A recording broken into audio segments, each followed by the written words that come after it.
all stand for the pledge, please? I pledge allegiance to the flag of the United States of America and to the republic for which it stands, one nation, under God, indivisible, with liberty and justice for all. Number 2, we will call to order the November 7th, 2024 Village Board meeting. Roll call shows all village board members are present. Staff, except for Aaron and Allie, are present and they have been excused. And then we also have our attorney, Ashley, here. Number 4, agenda changes. We will change number 8, unfinished business from previous meetings, to after J. Okay, we will then go to consent agenda. A, October 17th, 2024, regular board meeting minutes. B, presentation of accounts and other claims against the village. If there are no questions, I would need a motion to accept. I'll make a motion to accept consent agenda with that minor change, Jane, that I just talked to you about in the regular board meeting minutes. What was the change? There was reference to a 2017, but it was 2017 and 2020 vehicle. And I just want to make sure that both vehicles were on there in reference in, do you want the paragraph? I just told her. In the discussion, the second line up on page 5 in the packet. I'll second. Roll call, Jim? Aye. Aye. Aye. Aye. Aye. Motion carried. 6, pre-registered citizens to be heard. Are there any? No. Okay. 7, committee reports. There are none. We will then skip to 9, new business. A, TID 4 and 5 amendment presentation. So the TID 4 and TID 5 amendment, basically this is creating a donation from TID 4, which basically was created. Its funding is basically from S.E. Swiderski, that development. So the plan is to send over what is not needed from TID 4 to TID 5 in order to fund the reconstruction of the downtown. So currently, without any sharing amendment, TID 4 would close in 2031, where that green line is there on the balance sheet. So rather than basically closing the TID early and releasing all those funds back to the county, to the school district, the plan has always been to use those funds in TID 5, which is less healthy, isn't able to fund any of the projects in TID 5, which is in the downtown. So this TID will have enough then to fund their projects on Main Street at that $850,000 is the estimate for the west, which is the TID 4 area, and donate the $1.7 million to TID 5 over the next 10, 15 years. So this is the projections with the sharing. It would have the TID closing in 2037. As you can see, the sharing donations right here are basically zeroing out the cumulative amounts. So basically, the first year that they would have a positive income would be after that 1.7 is donated, which would be the year prior to the termination of the TID. What is the 1.7 million from? That would be from TID 5. So TID 5, the projects for TID 5 is what we're going to be amending. So this will be the downtown area. So when this TID was created, the costs they associated with the downtown's projects were very minuscule. They had about $70,000 for sanitary, but they only had about $160,000 for streetscapes and curbs, lighting, and gutter. And at $160,000, you could probably pay for maybe lights. So the idea is to increase those projected costs But to do that, we need a revenue source. That TID and TID 5 is basically generating right now about a few $1,000s a year. So at the end of that TID, currently, if our projections were correct, you'd be at a total in that TID at 367,000 before we did the sharing. With the sharing, that would put us over that 2 million, which would allow us to fund basically the district's streetscaping in the downtown and the trail going behind the downtown is the goal. Are there any questions? Is there any cost to Doing the amendment, the only cost was already approved, which is basically hiring the consultants to put this stuff together. Does it have any impact on tax rates for residents or businesses? This does not. It would if we didn't do this, because then your residents would have to pay for the construction projects. Basically, what happens when the TID's created, the increment in that section of those highlighted parcels is frozen at that rate. So the taxes that are generated there are still going to the county, to us. It's anything that's after the TID is created, that increment. So if it increases, like if they do an addition, let's say, in that zoning district, in that district, that TID would collect all the income, and the county wouldn't get their piece. The school district doesn't get their piece, and that's how these are kind of funded. is that enough? Is that the 1.7? Is that enough to fund, or is it still gonna be short? Based on our estimates, it would be enough. The issue is we don't have the final costs yet.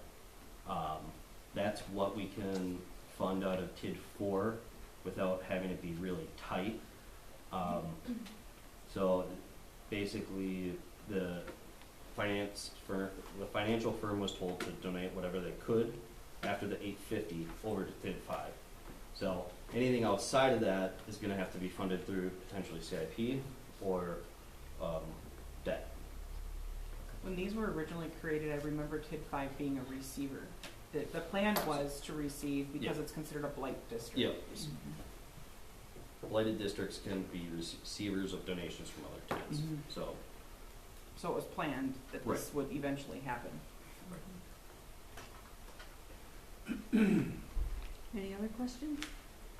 I mean, can this downtown area include more? So it doesn't need to. They probably could now, because I think there's probably some more parcels you could get in there that are, but there's really no benefit to that. So expanding the TID would have just, because it was something we could have done with this, and we decided not to. Because what it would do is basically just take potentially extra increment that's generated. So if, let's say you did an update on your property, which I don't believe is in the TID, I'd have to look more detailed at it. But yours is. Okay, so like, let's say Jen's place, the No Limits downtown. So that one we could have added in, but we didn't, because if she does updates to it, then it goes to the tax roll, and it's not, we don't need to necessarily generate from that. The whole point of this TID was to get it blighted so that you could donate to it, and then you can do projects within a half-mile radius of all these properties. So realistically, that covers this whole area on the village map. So the red circle, so this TID could actually pay for any projects by the school all the way almost to Lake Street, and then a little past like Charlie's. So there's a large radius that you could actually pay for projects in. And the whole point of that TID was to create it so it could get donated to fund the downtown, because we just don't have enough development and open space to really do this type of project. So, Thanks. yep. Any other questions? Okay, we'll move to B, discussion and possible action on resolution R-28-24, approving an amendment to the project plan of tax incremental district number 4. Make a motion to approve R-28-24. I'll second that.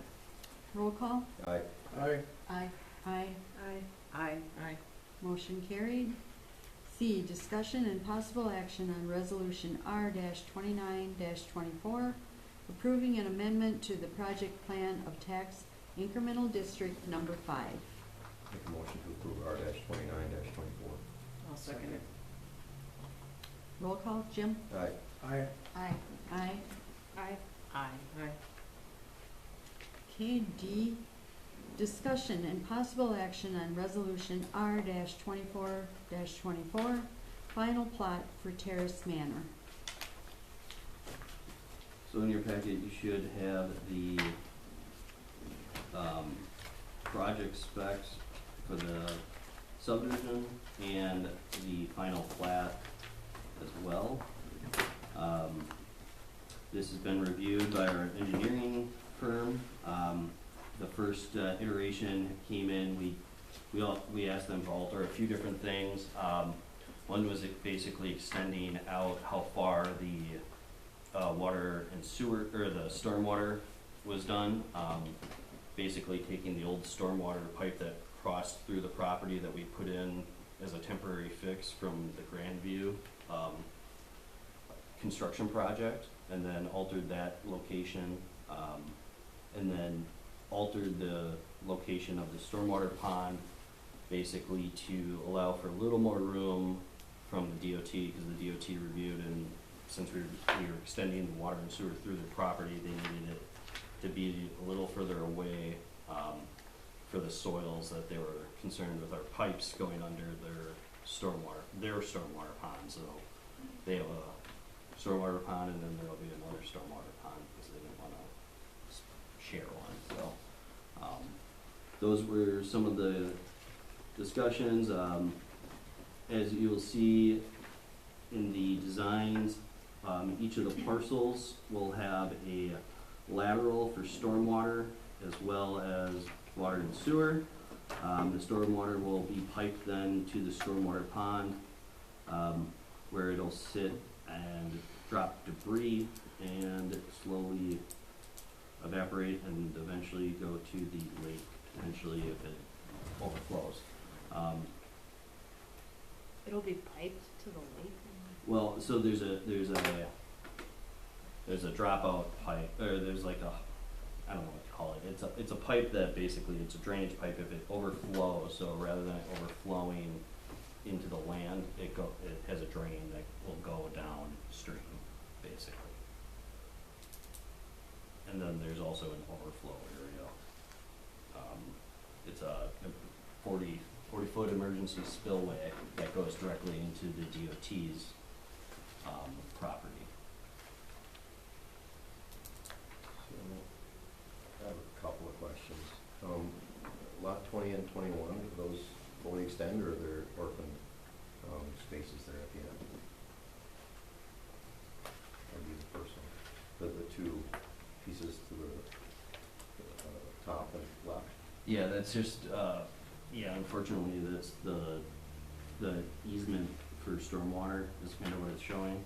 It's one lot that goes all the way back. Okay, so those are the whole spaces. Yeah. And then, what's on the other side of the cul-de-sac that's at the end there? When we put that there for the fire department, right? That was the reason? So that the fire trucks can turn around? Oh, for the extra space? Yeah. Is that what that is? That was one of the things we requested, was a little more extra space. Yeah. So, yeah.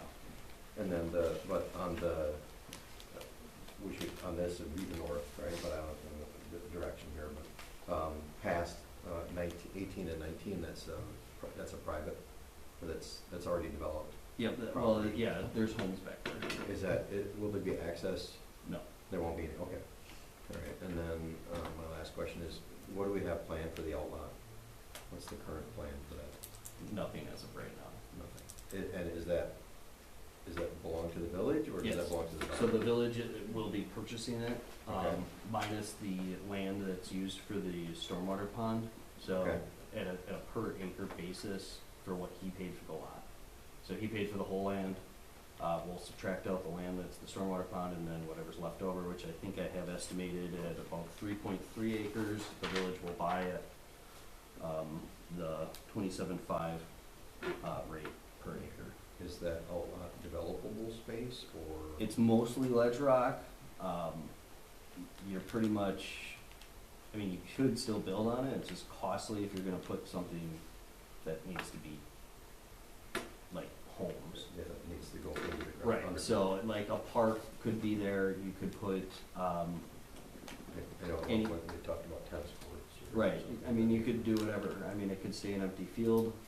I mean, we don't have plans right now for it. That might be something we talk about in the future, once, we kind of see what timeline they get their full development in, is what I would think. Once the full development is done and in, we'll be able to estimate what the income is gonna be generating, because we're estimating basically on a 5-year basis, and if we get it in 2 years, we might be able to kind of see, does it make sense to fund doing something on that area or not?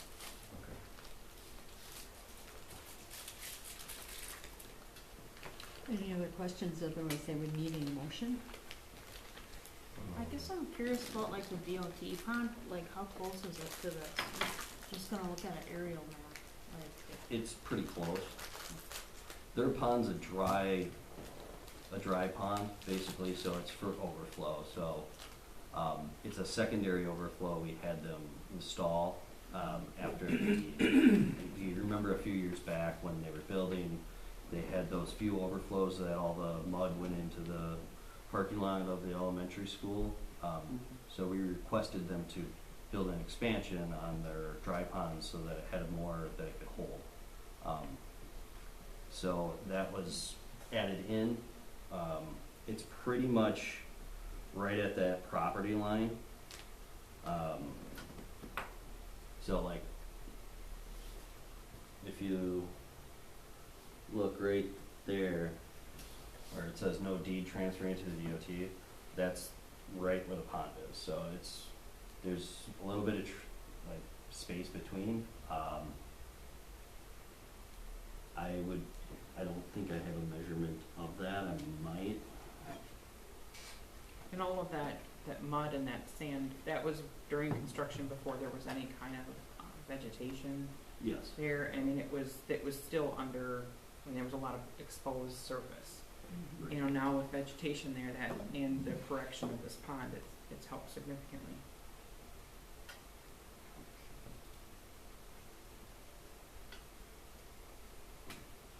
Anything else? Otherwise, we need a motion to accept.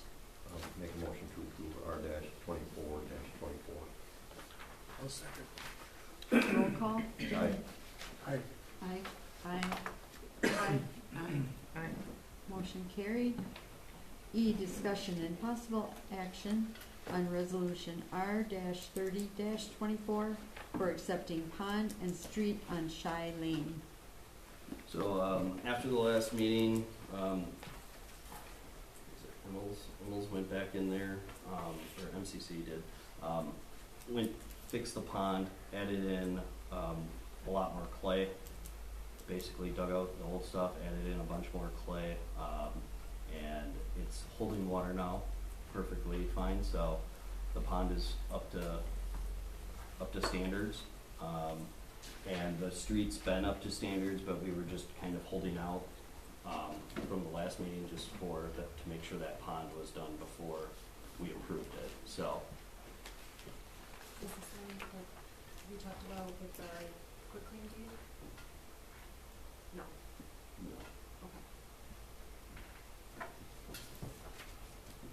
No, Great. no, that's, Okay. that's water, that's a road. Any questions? Otherwise, we would need a motion to approve. I'll make a motion to approve R-30-24. I'll second. Roll call. Jim? Aye. Aye. Aye. Aye. Aye. Aye. Motion carried. F, discussion on general fund presentation.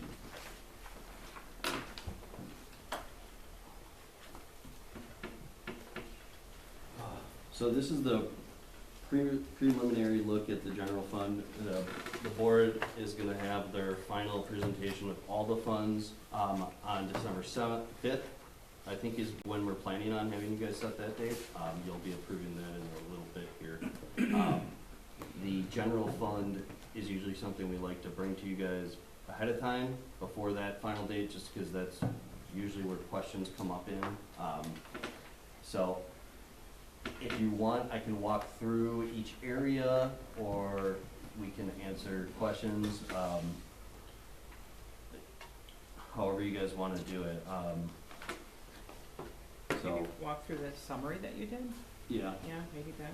okay, so, I guess for the revenues, basically, the taxes would increase by, for the general fund portion, is 1.44%, which matches basically our net new construction from the last year. So the general fund will have no new tax increase. The tax increase that will happen will be based on the debt for which was kind of known about when we approved the fire truck loan. So that, which will only be a very slight increase. I think it was about $12 to $16 per for a $100,000 house is what it was, or 150,000. Sorry. The intergovernmental funds, I'm estimating transportation aids at 2%. That's what was done in the budget. We haven't got approval yet from that, or we haven't had updated numbers yet in there from the state yet. So, other than that, the driveway fee permit increased. Building permits should be higher for the two new subdivisions going in. And the public charges, the one thing is gonna increase by $10 is on the taxes is gonna be the garbage fee. We have a new contract. Basically, the new contract is more than our old rate. So that will go from $120 per household that has garbage to $130.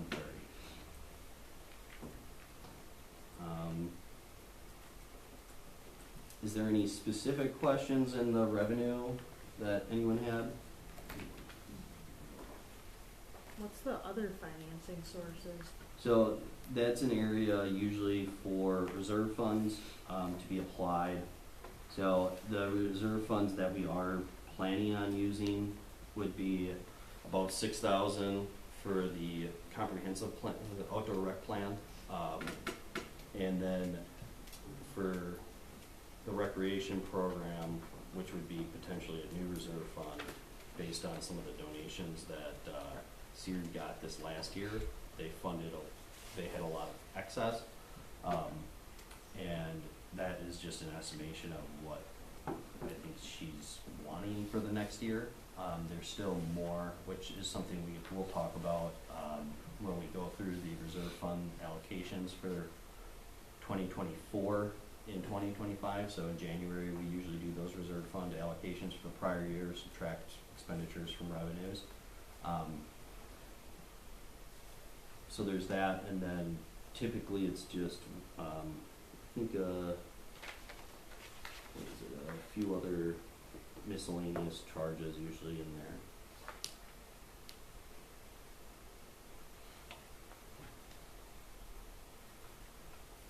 Fund balance applies and transfers, which there's none of, so.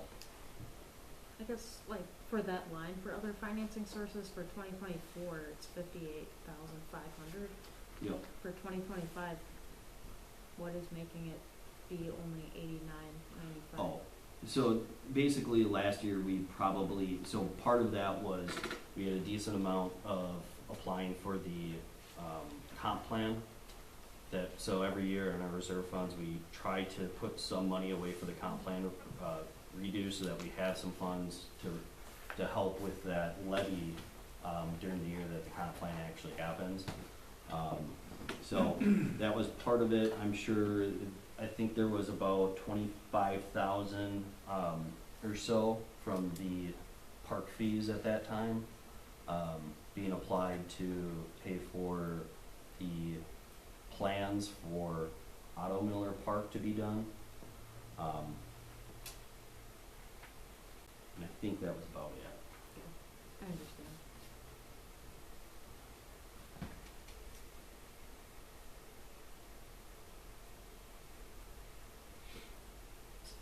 Anyone have questions then in the general government expenditure area?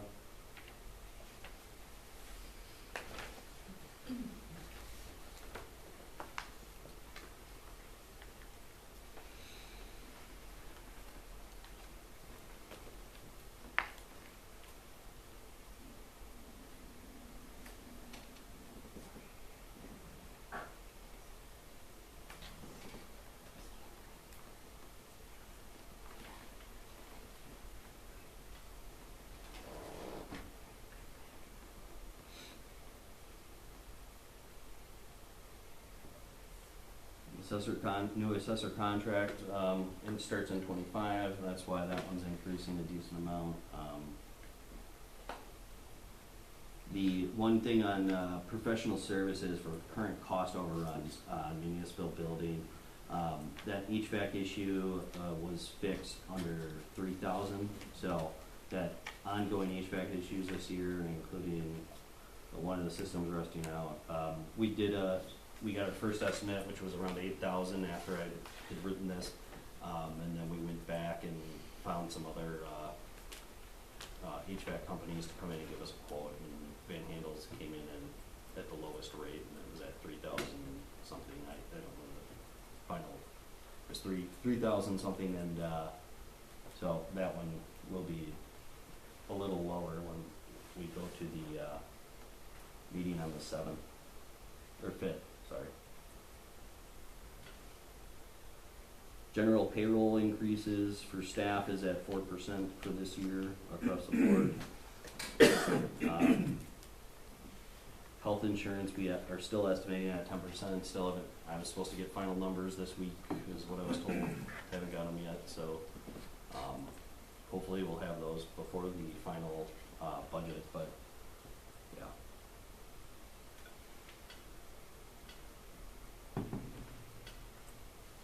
Public safety, basically, general staff, 4% raise, union contract, 2025 kicked in. Other than that, we had a slight decrease from the fire and EMS due to the SAP program slowly coming down in costs. The first year was supposed to be the highest cost, and every year going forward is supposed to drop down until it flattens because of the prior years of service catch up that we were trying to do to pay for those volunteers' prior years of service.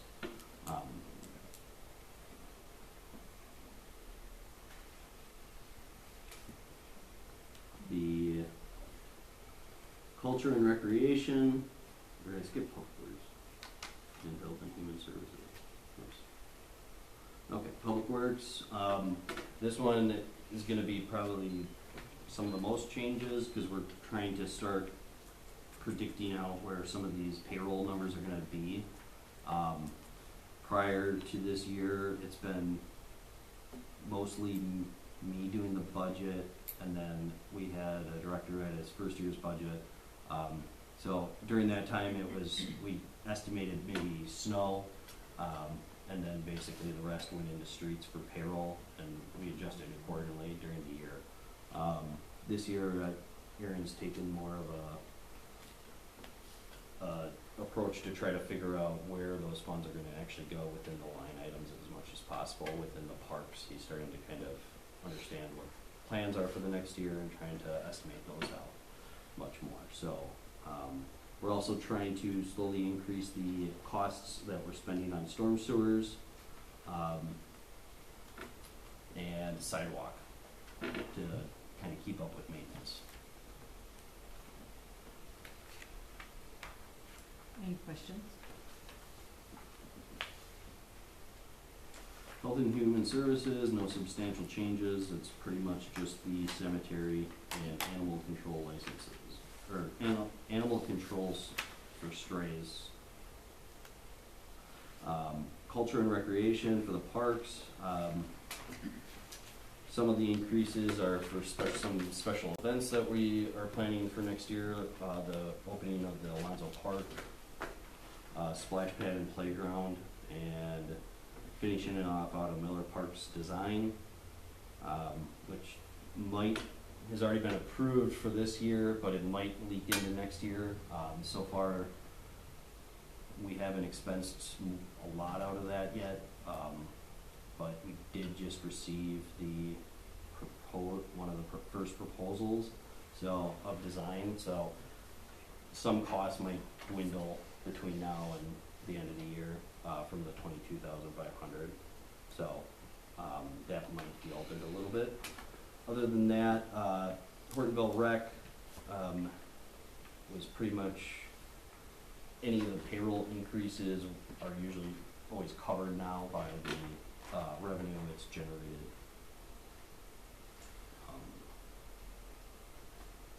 The biggest change for next year is probably going to be Alonzo Park. The utility costs are probably going to increase a good amount for the operation of the splash pad. Basically, we put in a decent amount for this next year, but it's so hard to predict what those costs are actually going to be. So it's going to probably be something we're going to have to adjust probably going forward. But yeah, so. Is there any questions in culture and recreation areas?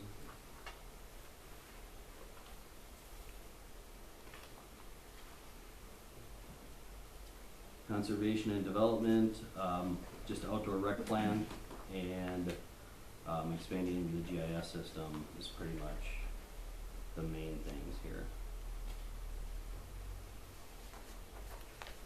I'm curious if there's any, it's a question about the library, if the library has any plan to expand, like, over X amount of time?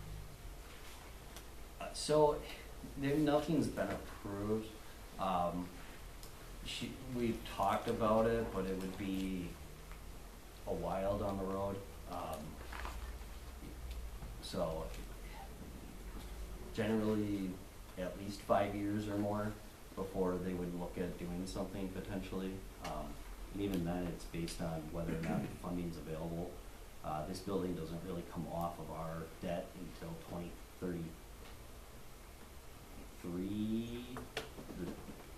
I always get mixed up with the wastewater treatment plant. I think it's 2033. So it wouldn't really happen until after that time period, if any. If at that time period, I don't know. That would be a future board decision if they would want to. Obviously, there would have to be a good need for it, but that would be something they would probably have a needs analysis done, do a presentation to their board do it, and then them do a presentation to you guys to see. So as of right now, no, but we are looking out 10, 20 years of what that might look like over there as well, and what our options may be. Thanks. Yep. Any other questions?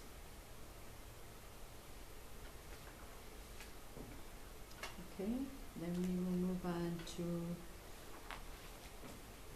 G, discussion on setting up public hearing date for 2025 budget. So December 5th it's usually always the first meeting in December. So at what time? At 6. It's just during the regular During board the meeting? Yep. Okay. That's okay with everyone then? Okay. It's at 6. Just the regular The board regular meeting. The regular board meeting? Yeah, we just have to officially set it so that Jane can do a publication. Everyone's good with that? Okay. Discussion H is discussion and possible action on resolution R-25-24 or small business development loan. So I signed up for a small business development grant through the state this year. It's a new program, basically it came out, I had 18 days to do the application. So the resolution kind of had to go after the application. So basically what was designed was a facade program, a facade grant is what I applied for $100,000. You could have gone up to $250,000. The reason we didn't is because it's a new program and they want to spread it so that they can affect as many senators and assemblymen's jurisdictions as possible to basically keep this program going, is my guess. They didn't tell me that, I'm just guessing here.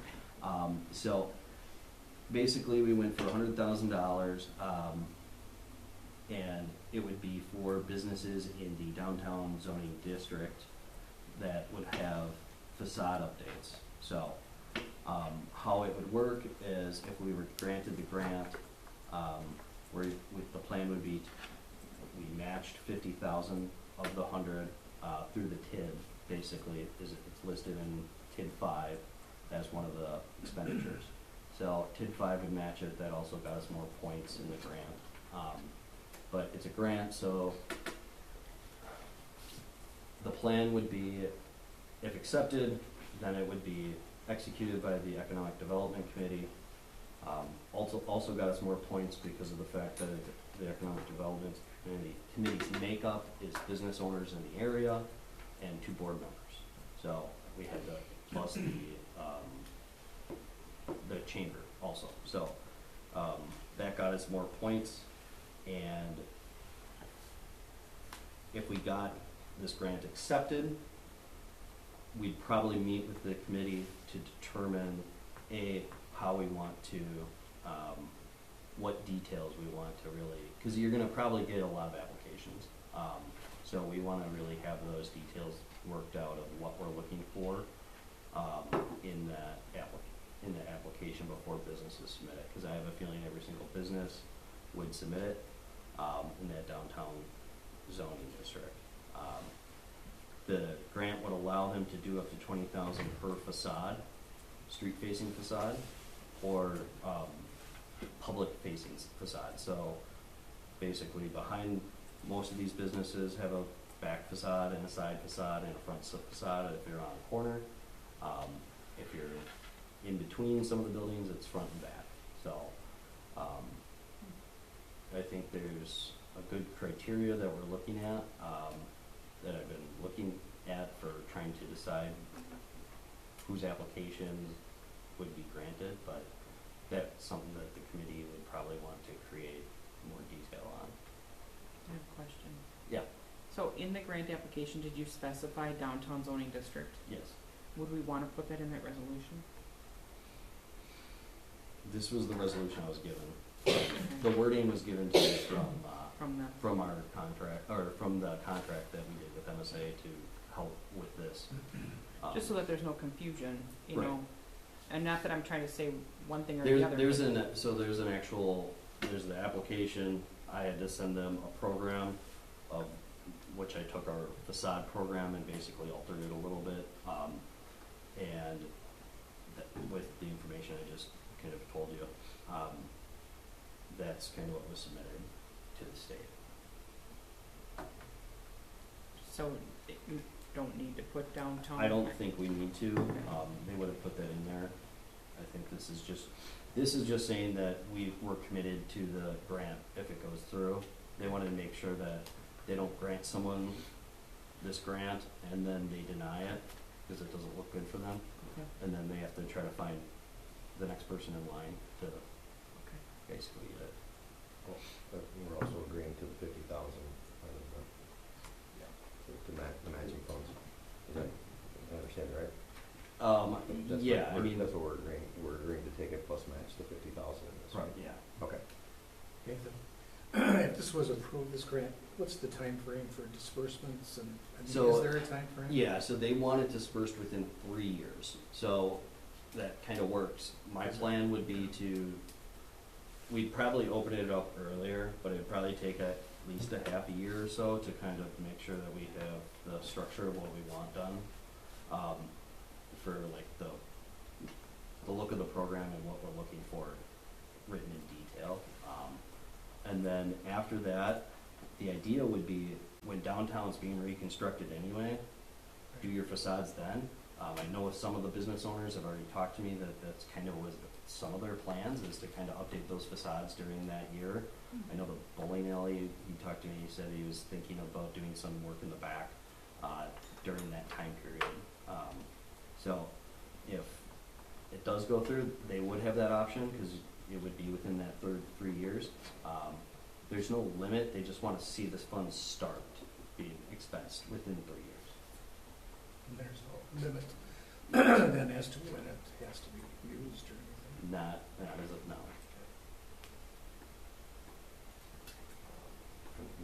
Your office is gonna facilitate this, I mean, cause you're gonna issue the grants, but then you have to follow up. and- It's not a ton of work, it's same thing as the facade loans, which is basically they come in, they show us the receipts, Okay. do before and after photos, the building inspector sometimes goes with me, we look at it, verify the receipts to the work done. And is it 20 per business or is it 20 per building? It's 20 per facade, so technically, let's say you're the bowling alley and we really wanted to put a lot towards it, they could have up to 60,000. So, because you got the front facade, the back facade, and the side facade there. But like for like Grace's building, she's got a front and a rear, so that'd be up to 40. So that's why the whole point is to basically really detail what we are looking for in that application process the businesses will have to do to kind of,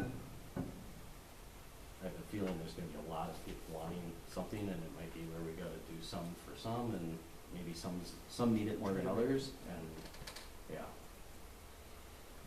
But that'll all be drawn up in the subcommittee? then? In the Economic Development Committee, yeah.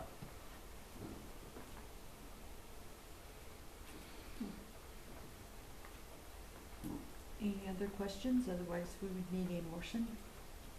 I make motion to approve R-25-24. I'll second. Roll call. Aye. Aye.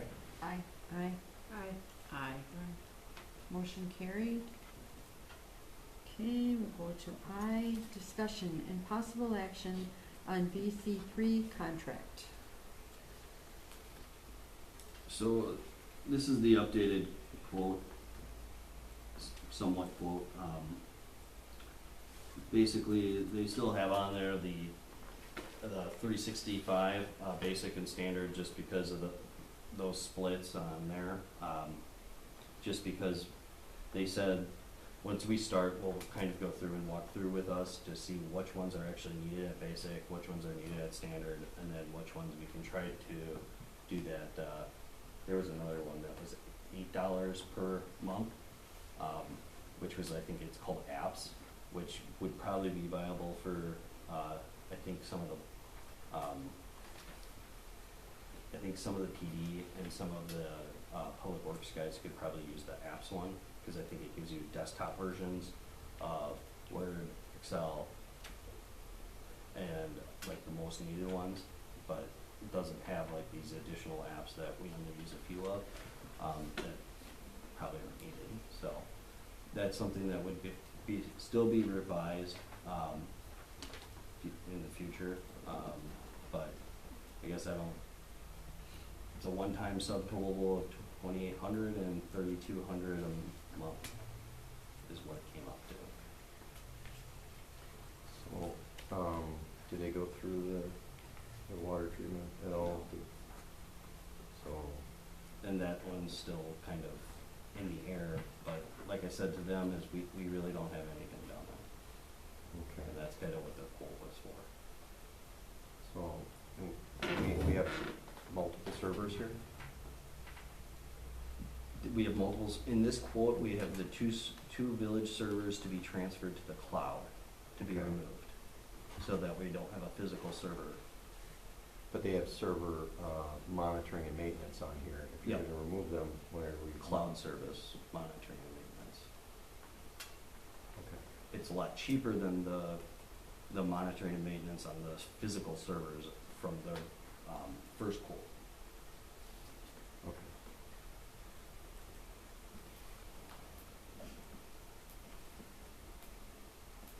Any other questions? So, well, yeah, I still have, so they're, even though we're doing cloud-based, they're gonna charge us to do backup, and they're gonna charge us to do backups on their cloud storage, Yeah. and then we're gonna pay for data recovery even though we're doing backups? So we're paying them to do backups every month, and then we're gonna pay them to do data recovery too? Yep. Okay, not sure I understand the reasoning for that. If you're doing backup, the reason for the data recovery is because you didn't do a backup. Yeah, I think it's for us. I mean, the same thing is true with the police server here too. So Right. you're paying for backups every month, which means that you've got your active copy and then you've got a backup copy, and then you're also paying a recovery, a data recovery charge on that. But I mean, in theory, you should never have to do data recovery if you have backups. Yeah, I don't have a good answer.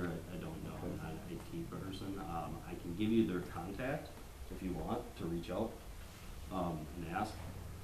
Yeah,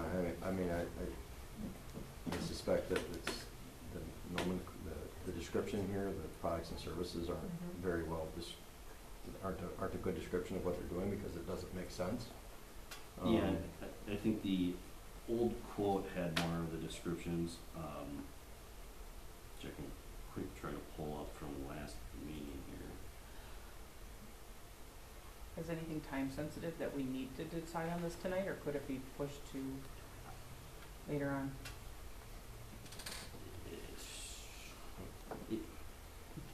I don't know. Well- It's a hard question to answer, because Very like, hard question to answer, I know. realistically, we could have a breach at any time, and we could have issues that happen at any time.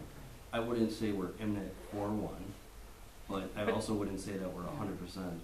But to get the questions answered, Right. would it be worth it, especially if it alters the monthly charge and, I think realistically, if it was approved, we know this isn't probably gonna be the final cost, what's there, because we have basically 40 uses of the Microsoft 365 in there, which we don't have 40 users of.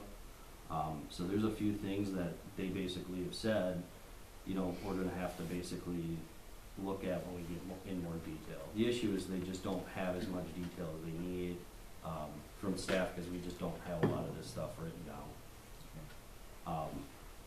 just trying to find a compromise? No, and I don't.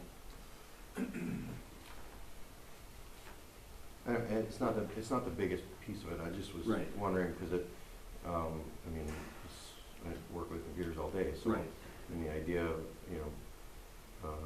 and the first time a quote came out, it didn't make any sense to me either. So data recovery is typically not you pay for it every month, because that's you only use it if you One need time. it kind of thing. So I don't want to say.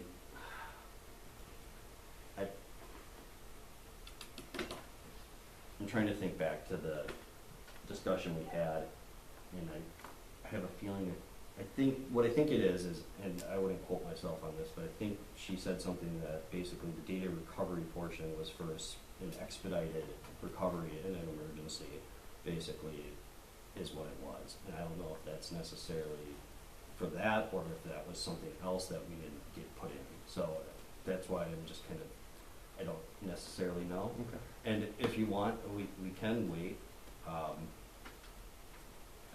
Yeah. What's our current cyber security? This is cybersecurity? Yeah.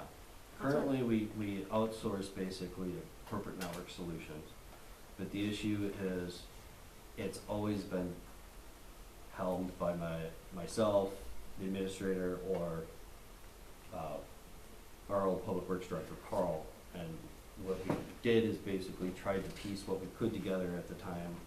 Carl was more IT savvy, as I kind of was too when I first got on it, but the issue is I just can't keep up with it. Yeah. So it got I can't do anything at this point. Yeah. So it's basically, they come in, tell us what we need, and I don't know if it's necessarily what we need. And we've had issues where we, you know, the last server we bought, we were told that we needed to get a physical server. Well, this company's coming in and telling us that those physical servers aren't needed for basically our size. That was about a $9,000 expenditure, and we have to do that every 5 years according to them. So I think going to this company would be better. I think they're looking out for trying to reduce costs for us, because of the fact that they have the monthly fee. They don't necessarily need to sell us on products, which is what basically we're getting right now, is they're selling us on products. And it's one of those things that's kind of hard for us, or myself, basically, because that's who they're selling it to decide whether or not it's needed or not. And we also have to maintain what is needed for our cybersecurity insurance too. So it's, we have a hodgepodge of different Yeah. security in different areas. If we got like a robust system, would that eliminate the need for the insurance? No. The insurance is to protect us basically from anything. So, because municipalities are getting hacked, and then basically held ransom. Businesses are too.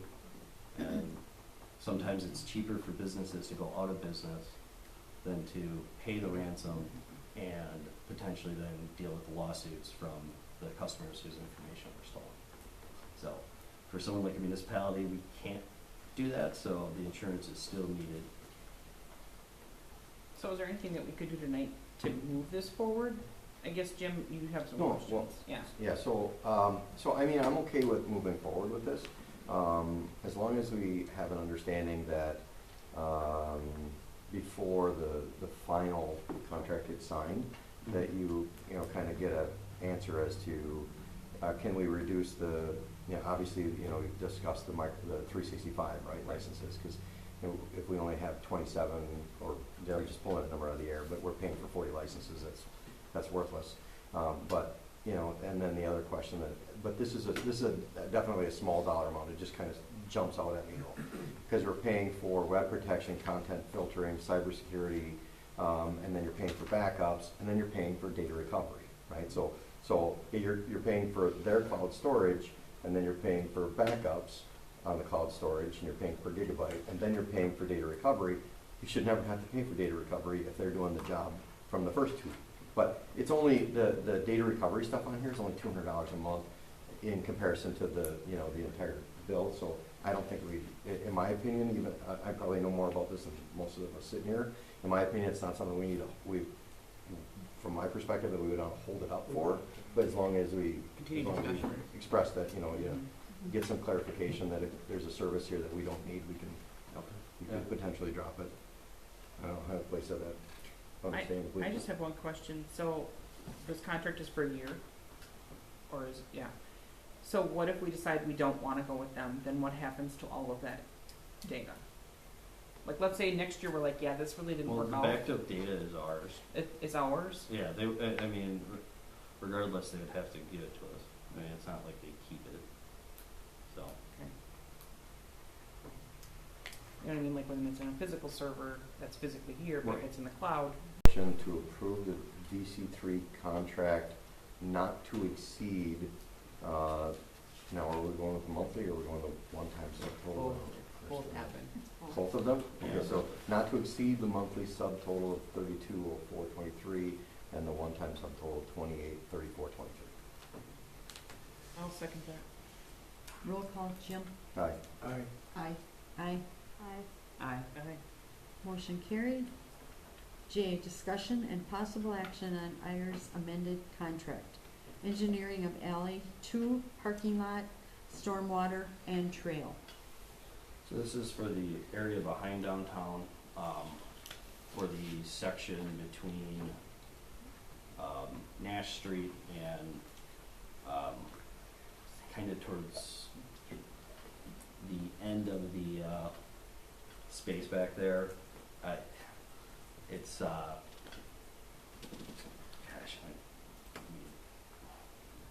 It'll be easier if I pull it up and kind of show you. It's, I don't know how else to say it. It's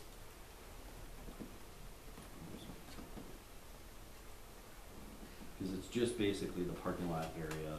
They're supposed to be taking into consideration the trail and doing some stormwater work there. But I keep going to the wrong one here.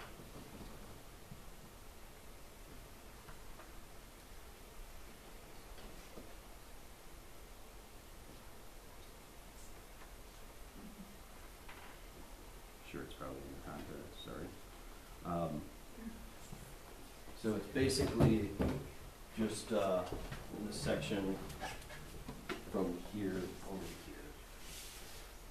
Because what we're really gonna be probably doing in the next year is, which will be part of the CIP, is the parking lot construction with stormwater being put in. But we need to make sure that we get the size of the trail and any other amenities in with that stormwater calculation so it can handle all the potential future stuff in that area. So this would be for engineering of that area.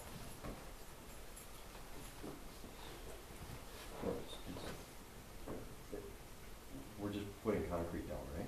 That's the plan? Asphalt, but you're putting in curb, you're basically designing the parking lot area, and putting in stormwater that will go to the lake then, Okay. or to the, sorry, to the stream. So we're gonna pour the rest of the parking lot, put a curb in and drainage that goes into the stream. This is for engineering. Yeah, so, Yeah. yeah, that's what I'm saying. Yeah, correct. But taking into consideration that there'll be also a trail, which is a non-permeable surface. Surface, right. So taking into consideration, because that goes beyond just that parking lot, right? And even the top area of the parking lot might need a little more asphalt in that area, potentially because of the entrance there, to kind of make it less of a incline going down. I don't necessarily know. That's something they're gonna be doing with the engineering. Okay. All right, I just wanted to understand what we're. And I'm sure, I apologize, I think the contract was in the, This wasn't in the back, right? Was This wasn't in the back. it wasn't, It is. No. I thought it isn't amended through Yeah. professional services? Yeah, it's 28,000 something for, one second. It's a long packet. yeah, it's, 173 pages. page 158, I think, is where it starts. Attachment A, scope of services. Yeah. Yeah, it's 100, I read all 173 pages of this. Yeah, I did, I read I know. it. Hours. Yeah, there's no map attached, but yeah. Yeah.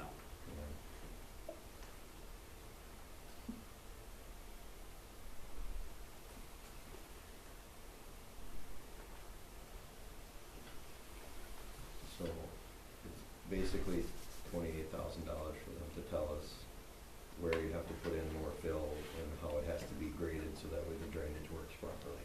'Cause Well, yeah, they're gonna have to, yeah, they gotta put it in specs so that we can hire someone to come in and do it, okay, is what the issue is. yeah,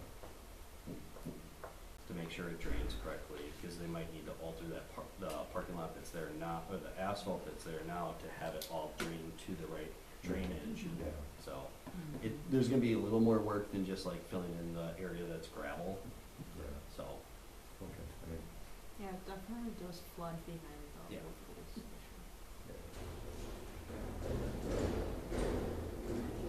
Any other questions? Otherwise, we need a motion. and we'll make a motion to approve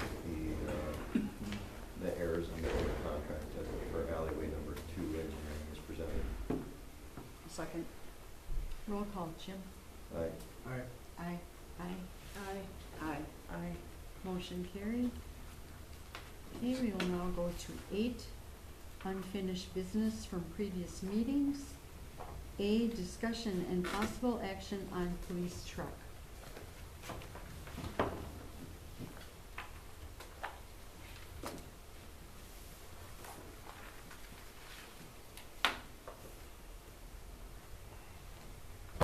Thanks for the pictures, Chris. I've seen the truck out in use ever since we've been talking about it. I've seen it a lot more. Because it's on my radar.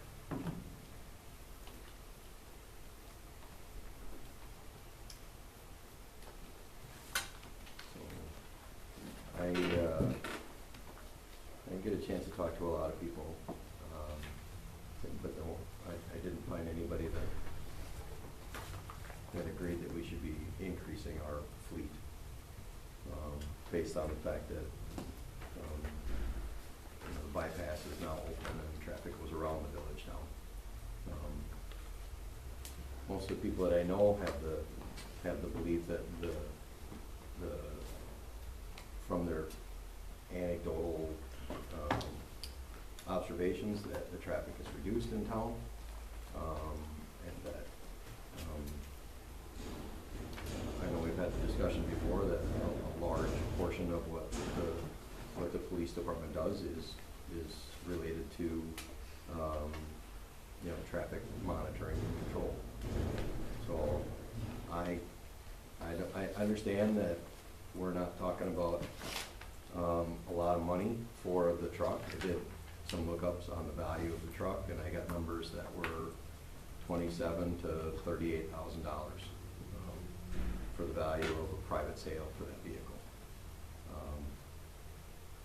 So, I mean, I know we're not talking about a lot of money to maintain the continued use of the truck, but my biggest concern is that government resources very rarely ever shrink. So once we approve the expansion by one vehicle into a department, it's much more difficult to go back down, which is why my opinion is that I'm very hesitant to do something like that. I think, like I said, if I could go back in time, I would have said we don't order a new vehicle, we just put lights on this thing and that's their new squad.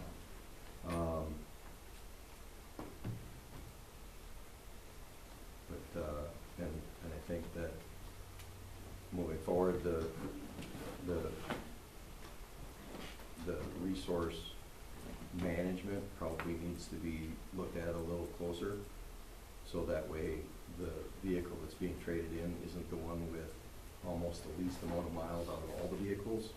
To me, that says that the village residents paid for a resource, and that resource wasn't fully utilized by the time that it was moved to or deemed to be out of service. So, if it was worth $7,500 at 40,000 miles, if it had 80,000 miles, it's worth what, 5,500? So $2,000 for 40,000 miles, which in hindsight, and I understand hindsight is, everybody, you can always look at it after the fact, but it seems like the resource wasn't, the reason that we're in this situation is that it wasn't fully utilized as well as it could have been in comparison to the rest of the fleet that we currently have. So I'm very hesitant to agree to expand it. The original intent was to reduce the fleet by a vehicle. And that was the proposal that was put in front of us at the time of buying the new squad. I think we were slightly... Is this about the police truck? I feel like we're almost off topic. Isn't that what we're talking about? This is about the police truck. Yeah, we're talking about the police truck. That's what he's talking about. I feel like it's getting very broad. Very what? Very broad. Very broad. Well, we're talking about reducing But you're or talking about like increasing the fleet reducing the size. fleet and. What's that? He's talking about reducing the vehicles. Our previous fleet was 4, Our and fleet now of we have 5 vehicles.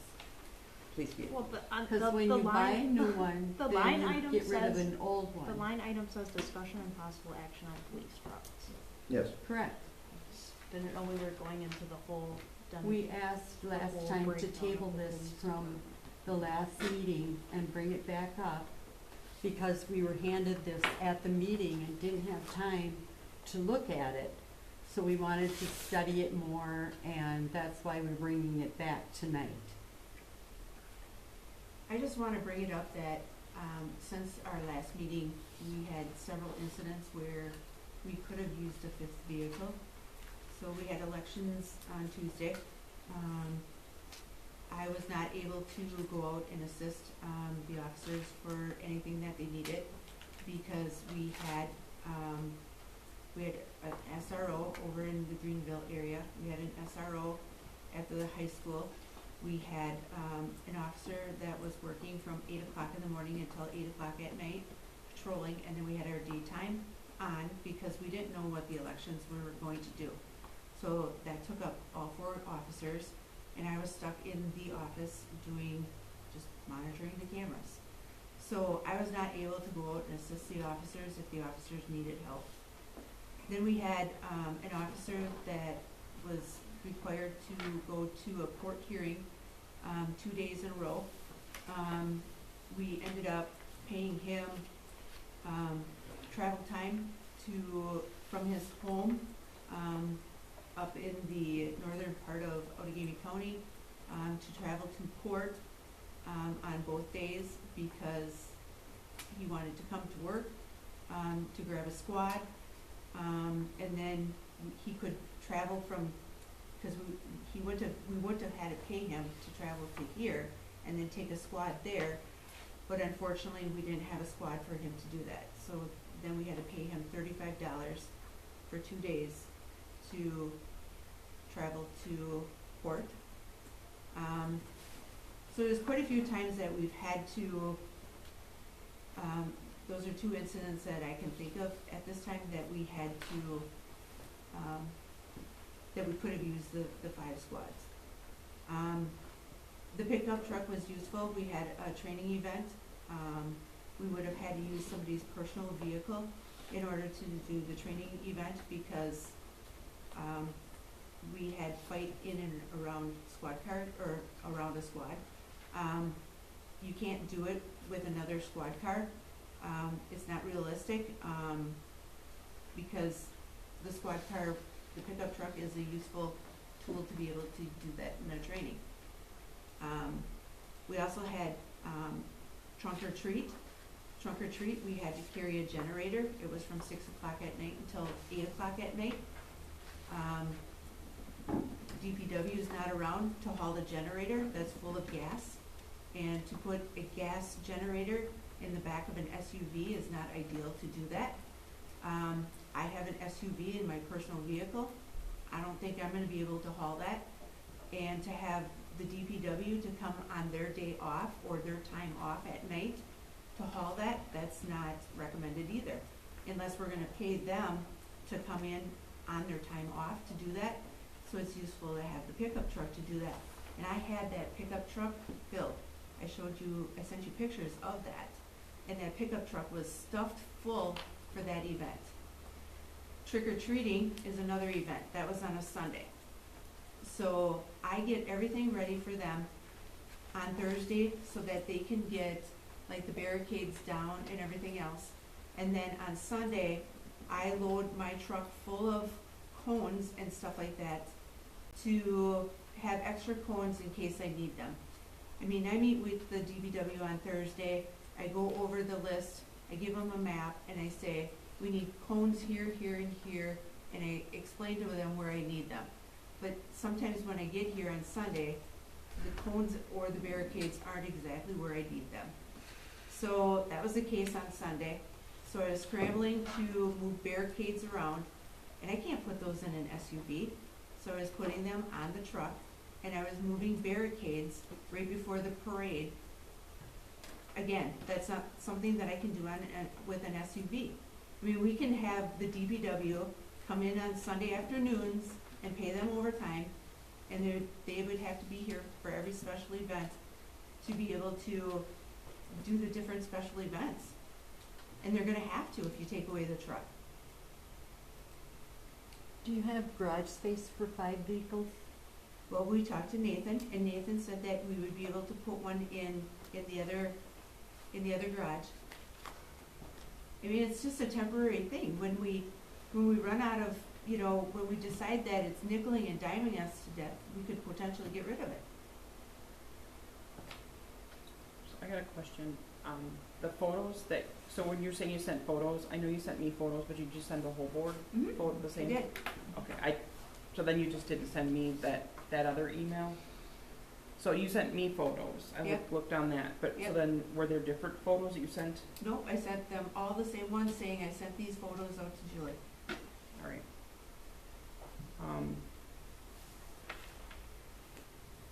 I guess my question too is, so like the gas generator, is it just that smaller one? Yeah, That's it DPW was about, gas? it was about this big. Didn't we get an inverter for that? Like, you needed electricity for trunk or treat is how I understand it, right? Yep. So generally, there's an inverter that works with, I think it's the blow up. Yep. The race and Rick, actually. Yep, Um, and the inverter didn't work. okay. Because basically a small, generator costs about $1,000 and it would fit in an SUV. Yep. It was a gas generator that I got from the DPW. And then, so the barricades, I just wanna make sure I understand, cause usually DPW puts out barricades like a day or two ahead of time. So did you have to go down and get like the big 8-foot barricades and load them in the truck? No, they were the ones that stand up like this but they put them in the wrong places. So I needed them to be over by like the Quick Trip, and they put them over on the corner of Warner and Oak. Because the parade route changed a little this year. No, did it? No, it didn't. Okay. Those were already up on Friday, so. Well, there was some that because of the construction that they had on Nash Street, underneath the overpass, so there were some that were up already. Yeah, they were laying, I saw them in the Yeah. street, the cones and everything on Yeah. Friday, so So they if they put were in those the on, wrong place, we could have told them and they could have they put changed it them while on they were Thursday, at but work. I took off Friday. Well, that's occasionally, Right. you know, that can Right. happen. Is there some Um, reason why we can't use the DPW trucks? Is there some rule that says we can't take the keys and go use them for other municipal needs? So the reason why I asked, I mean, kind of along with this, the reason why I asked for photos was because that back cargo area has, that drawer comes out, right? Is that how that works? That drawer comes out, which takes away some of that cargo space. And then I was trying to understand the cargo space, because you've also got the tonneau cover there. So I was trying to figure out, like, is that cargo space, you know, it's not the typical truck, or could a DPW truck, you know, have more cargo space for some of those things where, you know, even in the pictures, you know, there were things that were above that tonneau cover, so that I'm just trying to understand, plus the inside of the truck is designed a little differently too, you know, as far as, but then that would be like the back of an SUV. When I look at what you put in the back of a truck, you also need that depth, and we kind of lose that depth with that drawer. And that's why I wanted photos, because I just remembered something being installed back there. Yep, I remember that, so.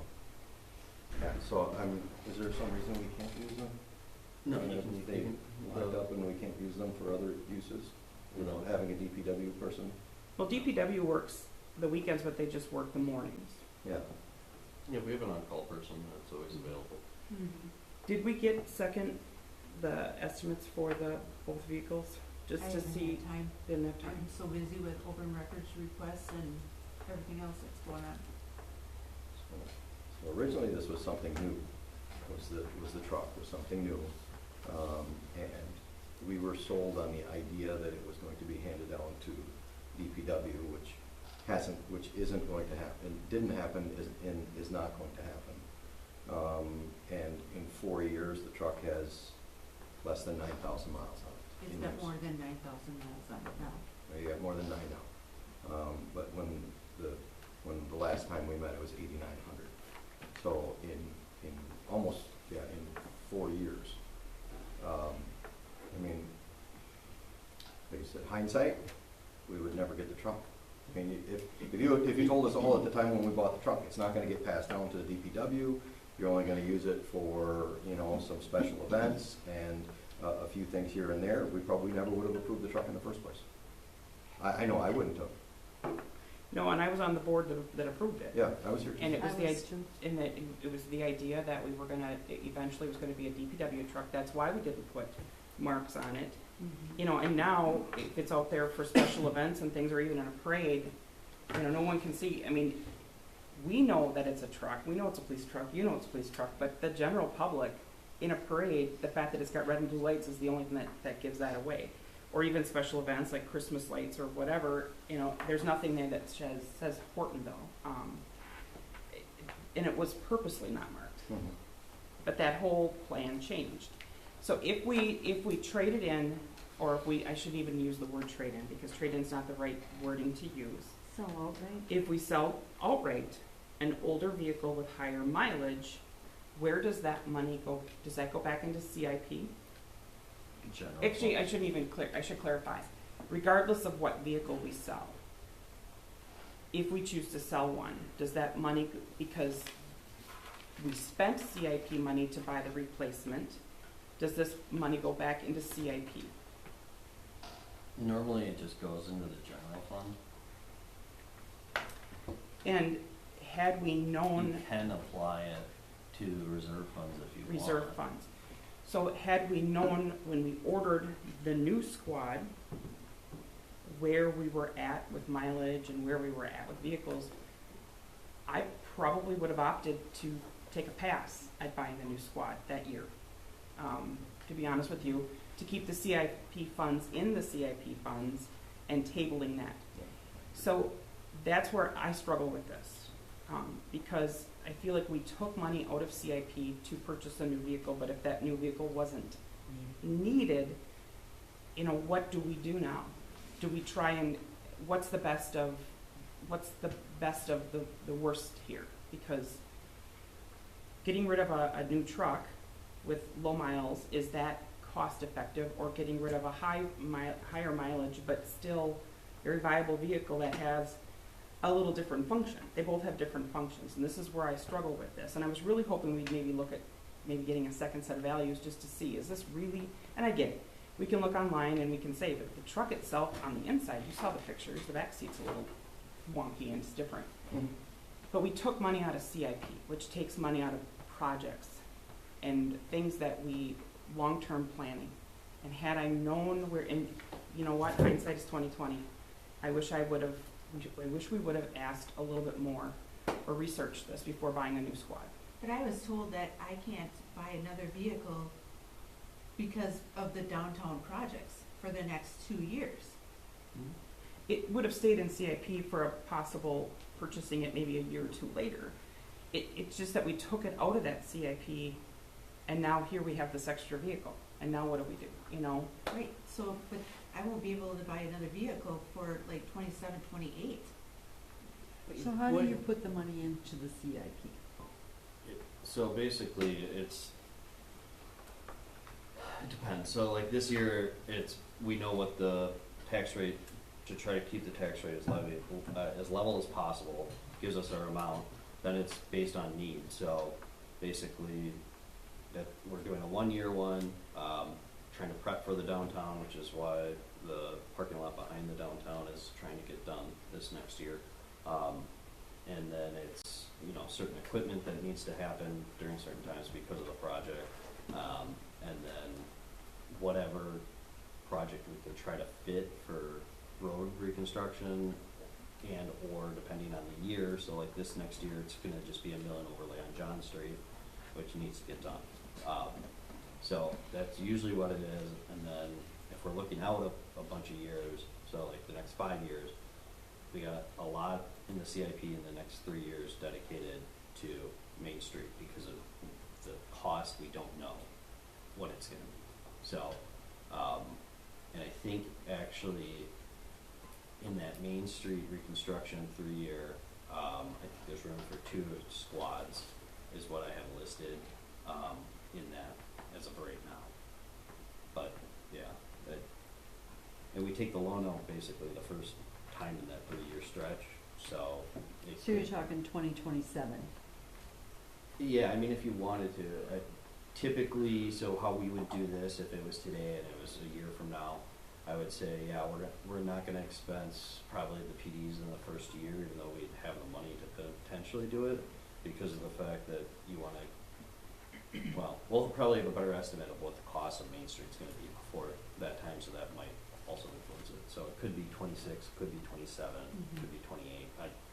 It would really depend on where those finances for Main Street come in. Basically, everything right now in the CIP is coming off of what's left over after Main Street and keeping the levy as level as possible. In other municipalities, it's not unusual to have a squad go much higher in mileage. I mean, we've been fortunate enough that we've just had this rotation at so many miles. And that's some of the research I wanted to do. But I feel like we took money out of CIP, and what's the best way to replenish money back in that could be used for a future squad? Right. Or, you know what I mean? That's how I look at this. Either What's of the the best squads bang that you for them? sell, the board could decide that they want the leftovers to go back into, you could just say a reserve, like a police Reserve truck fund. reserve fund, right. Right, so that's what I did when I was in Shacton. We had a reserve fund. It was called a set aside. So what we would do is we would put $8,000 every year into a set aside account. So I just kind of built it up, and then when it came time that I needed to buy a squad. But normally what we do when we do fleet management is we try to trade them out every 3 years. It doesn't matter how many miles you got on them, because the warranties go out on them. So when you start having water pumps and stuff like that go out on them, they start costing you a fortune. The problem is that you have so much idle time on these vehicles, you know, because they're just sitting forever, idling. You know, they can sit out in the parking lot and idle for 4 or 5 hours. You know, they're sitting on the side of the road idling for 4, 5, 6 hours because they're doing stationary radar. It's hard on the vehicles. So that's why you're getting rid of them, and they have relatively low mileage on them.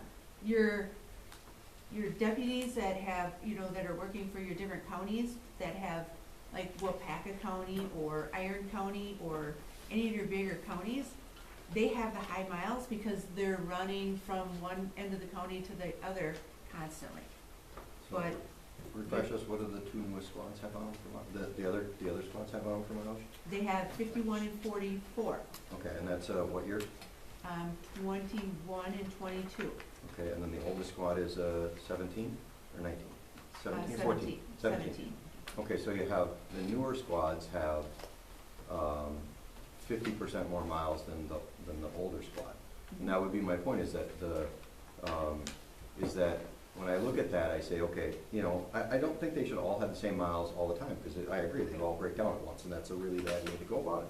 But by the time you get to the point where you're going to be trading something in, you should be looking at it like, from the perspective that you're buying a resource, and you're going to get a limited return on the resource once you trade it, once you get rid of it. So you want to get the most use out of it as possible. So the vehicle that is the oldest, and that is potentially in the plan to trade in, shouldn't end up being the one that ends up having the least number of miles on it. Because that means that the village didn't get their money's worth out of, in terms of usage, out of that vehicle in the number of years that we had it. And compared to the newer vehicles, now that they've got even more miles than, you know, so the newest one is what, you said, a 22? So it's, 5 years newer, and it already has 20,000 miles more than the one that, Because the one they were looking at getting rid of. we're running at 24/7 because we have an SRO that is working, he's working day shift, and we already have somebody that's working day shift. So we have 2 people working day shift, and he's using that one, and then the guy comes in and works night shift, and he's driving that one too. I understand Right. the reasoning of how you got to there, but I'm saying that isn't, from outside looking in, that's not a good management of the resources itself. Because to have more miles on something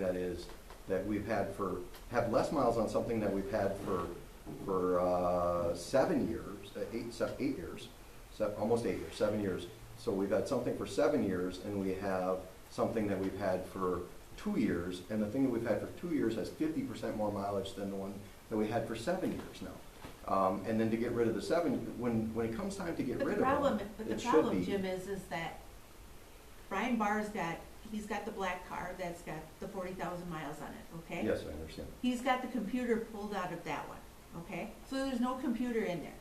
So it's not like anybody can just jump in that one. So it's not like Sweetie could jump in that one and take that car for the day, okay? Hauser he can hop in there and take that one, and he can drive to Greenville because he won't need a computer. So he can go onto his computer at his desk, and he can log in and say, I'm going to Greenville School, and he's doing his SRO duties for the day, okay? Then he can hop in that one, and then Bar can take mine over to the school, Sweeney can get in his car, and then I'm out of commission, I okay? understand. So that's how that kind of works. Now, nobody can use Bar's car because he's got the computer at the school. Yes. At some point, it had a computer in it. It was, You're right, yes. but And then. he's using it at the school because he needs a computer at the school. Is there a computer in the truck? Yes. Yes. So you could But put it in the car. I'm the backup. So during the school season, I'm covering the road. Yesterday, I covered the road for 6 hours. I came in at 6 o'clock in the morning, so I covered the road from 6 a.m. till 12. So I need a squad for 6 hours so that I can cover calls. Well, we weren't going to get an extra squad. We were gonna trade, the plan was always to get the new one in and get rid of one of them. Right. So we're not looking at. Right. So we don't necessarily need an Right. extra squad if that was the plan to get rid of it. To add one to the fleet and remove one from the fleet at the same time. So making the argument that you need to have a vehicle because you're the backup, we'd have the same number of vehicles whether we get rid of the 2014 or we rather get rid of the 2020. The difference is that the one has a greater value and is not being fully utilized from my perspective for anything that warrants keeping it. So the one we could get rid of and we would get $7,000 or something. The other one we get rid of and we're going to get $27,000 or $37,000 for it. And if it's not being utilized, get as much as we Can you come up with can. like a temporary agreement to say, until one of those vehicles it becomes no longer usable, and they can't use it, they don't have to replenish it, just have a temporary, like, hey, we have 5 cars right now, because it didn't make sense to sell one for $7,000. You can't do that. You know, You can't, the election's coming up here, and then you can't tell the next board that they can't do this, and you can't tell the next chief, if the next chief comes in and we have 5 vehicles or 6 vehicles, they're gonna expect to keep that many vehicles. That's why it's such a big deal to increase any resource when it comes to government, because it never decreases. In your own words here, Chris, when you gave us this printout, you said you would replace the 2017 then in 2029. You would replace the number 21 in 25 or 26, and number 24 in 26 or 27. So this was the plan anyway, so that would give you your 4 vehicles plus the brand new one. So you would have your 2017, your 2021, 22, and 25. Potentially, I mean, So really, we are, like Jim said, we have way too many vehicles. So, Way too many vehicles. and it would How only many make is way too many? one too many. You said way too many. We have way too many vehicles. Well, it's play on words, if you want to get technical. well, yes. it stays at 4. Yeah, it would stay at 4. Right. The 2017 and the 21, 22, and 25. Right. And we would sell the most expensive vehicle to get some money out of it and put it into a fund for, let's say, the next vehicle you were replacing was the 2021. In all honesty, the one that's giving us the problems right now is the 2024. It's nickeling and diming us to death. It needs tires right now. The spotlight's broken. Which one's the 2020? That's the 2020, that's the 2022. Number 24, okay. Yep. All right. Number 24. you know, the seat's broken, it's, you know, you gotta look at what it's costing you, and that one seems to be the one it's got the problems. Well, So you know, you're it's saying we it's only should got sell the 40,000 on it. 2022? Huh? So you're saying we should sell the 2022? I don't know. So why wouldn't you take the computer out of the 22, put it in the 17, and then give Brian Barr, who only has to drive one block from here Yeah. to the school, and park it all day, where obviously he's not putting any miles on I'd it. have to put a light bar on the top of it. Well, you'd have the money to do it if we, Yeah, I Put the mean, money in so that's what I'm saying reserve, about resource would you not? management is you have a vehicle that you're talking about is costing you a bunch of money, the tires are worn out, the more you drive it, the more you're gonna have to put money into it, so assign that vehicle, I don't wanna tell you how to do it, but this is just me, Right. saying this is what I would Well, do, is because- assign that to the person who only drives a half a block a day. You know, I mean, you're gonna minimize your extra costs, you I'd don't have need to to- put new tires on it, cause it's only going across Right. the street. So I'd have to put, that car was put together from a past officer that was here. We went through it. We redid a lot of the wiring. The cage in the back of the car is basically a dog cage, so it doesn't have a real cage in the back of the car. We had a kid who crawled through the back of the cage and ended up pulling the fire extinguisher and lit off the fire extinguisher in the back of the car. So there's things that would have to be replaced. So it would cost a little bit of money. But this was originally one of the patrol vehicles, right? No, it's still a patrol vehicle, right? No, well, it's, The I 2017 or mean, this is how it was 2022? outfitted as a 2017. patrol Oh. vehicle. it's an SRO vehicle. Okay. well, It- since you're only putting about 3,000 miles a year on a car Right. or a vehicle, you could take the 2022 otherwise. So Yeah, I mean, that would make sense too. She's Yeah. not putting that many miles on her, You're just worried Brian about Barr. getting it back up. I think I'm curious about the miles because it's like, how big is Hortonville? How big is it? She's telling us right here, 9,000 miles. How big It's is 4 years How old. big is Hortonville? Is it like maybe 2 miles from one end to another? I mean, how many miles can you have somebody get onto their squad car when you're living in a community that's only 1 mile? Well, on the other squads, One of the they're putting SROs in goes 40 and to 50,000 Greenville. miles.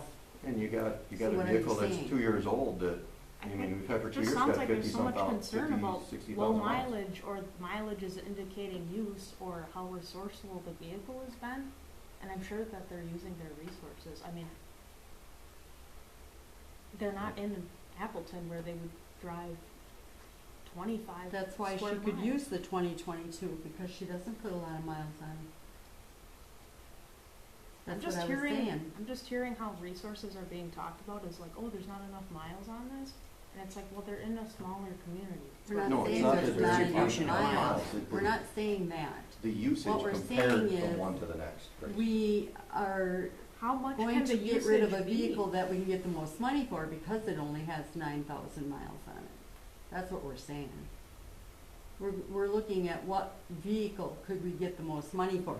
Because we're gonna get rid of one, either the 2017, which is the oldest one, or we do the 2020 and get $37,000 instead of $7,000. Do you understand that? That's what we're looking at. Where can we get the most bang for our buck and still have our vehicles? It's just you have to interesting understand because though, 37,000 is gonna be, I mean, they said 25,000. So when you take out the light bar that's in the headliner, okay, you're gonna have holes, okay? When you take out the cage in the back, you're gonna have holes. You don't have a console, you're gonna have holes. When you take out the lights in the front fenders, you're gonna have holes. When you take out the lights in the back fenders, you're gonna have holes. So the whole truck is gonna be full of holes, and that's gonna take away from a lot of the whole vehicle. So that truck's not gonna be worth 37,000 because it's gonna be full of holes. The back seat's gonna be full of holes.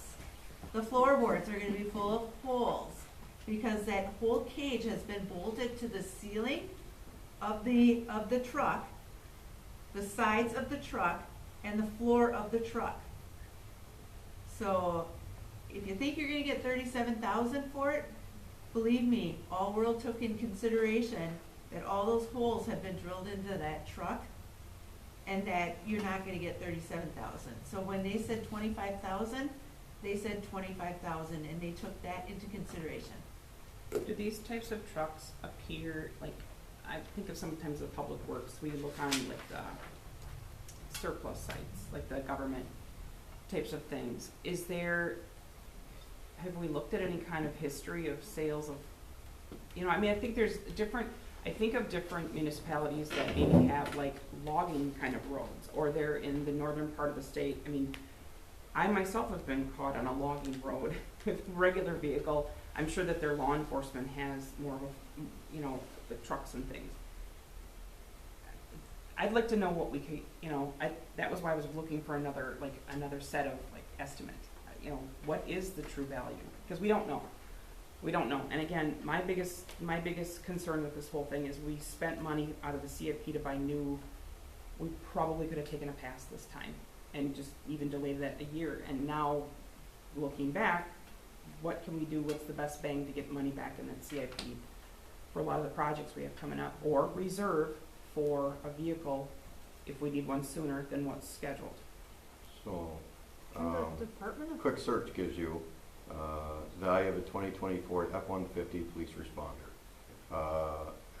Some of the prices, so Carfax has it $29,358. Autolist has it $29,795. Town and Country Autos, and these are police ones, so they know that they got holes in them. $30,135. And this isn't taking it in so the one for $29,795 has 49,986 miles. Well, what about like a surplus where somebody would buy it with the light bars? With Yeah, all of probably it? worth more. But I don't know what sites those are. How could we list it and sell it ourselves? Well, To get the most bang for We our can't buck. sell it with the light. I've never seen a police vehicle sold with the police stuff in it Yeah, on we that can't do site. that. So, because realistically, that site is not just for government employees. A lot of times it's outside people that buy them. I think we had a contractor who bought our old Sterling. So realistically, you gotta pull it out. I mean, you can list it at whatever you want, and then it's an auction site, so. Like a reserve or something. Right, so I mean, realistically, let's say you were gonna sell it, you can put the base at whatever you got from All World, and then if someone bids on it, you're gonna at least get what you're gonna get from All World. And we don't know what the final amount will be. And I have not seen one sell that would match similarly to this one at all. I haven't seen in the last month that I've looked, so I don't really have a good estimate of what it would be worth. I know it's more than 25,000. Could Department of Public Works use your truck? Like have it be a flex vehicle, so that it's being used more? With the light bars? I mean, that's, No. Not with the police equipment inside. So why wouldn't we start higher and hope that we would get a bid?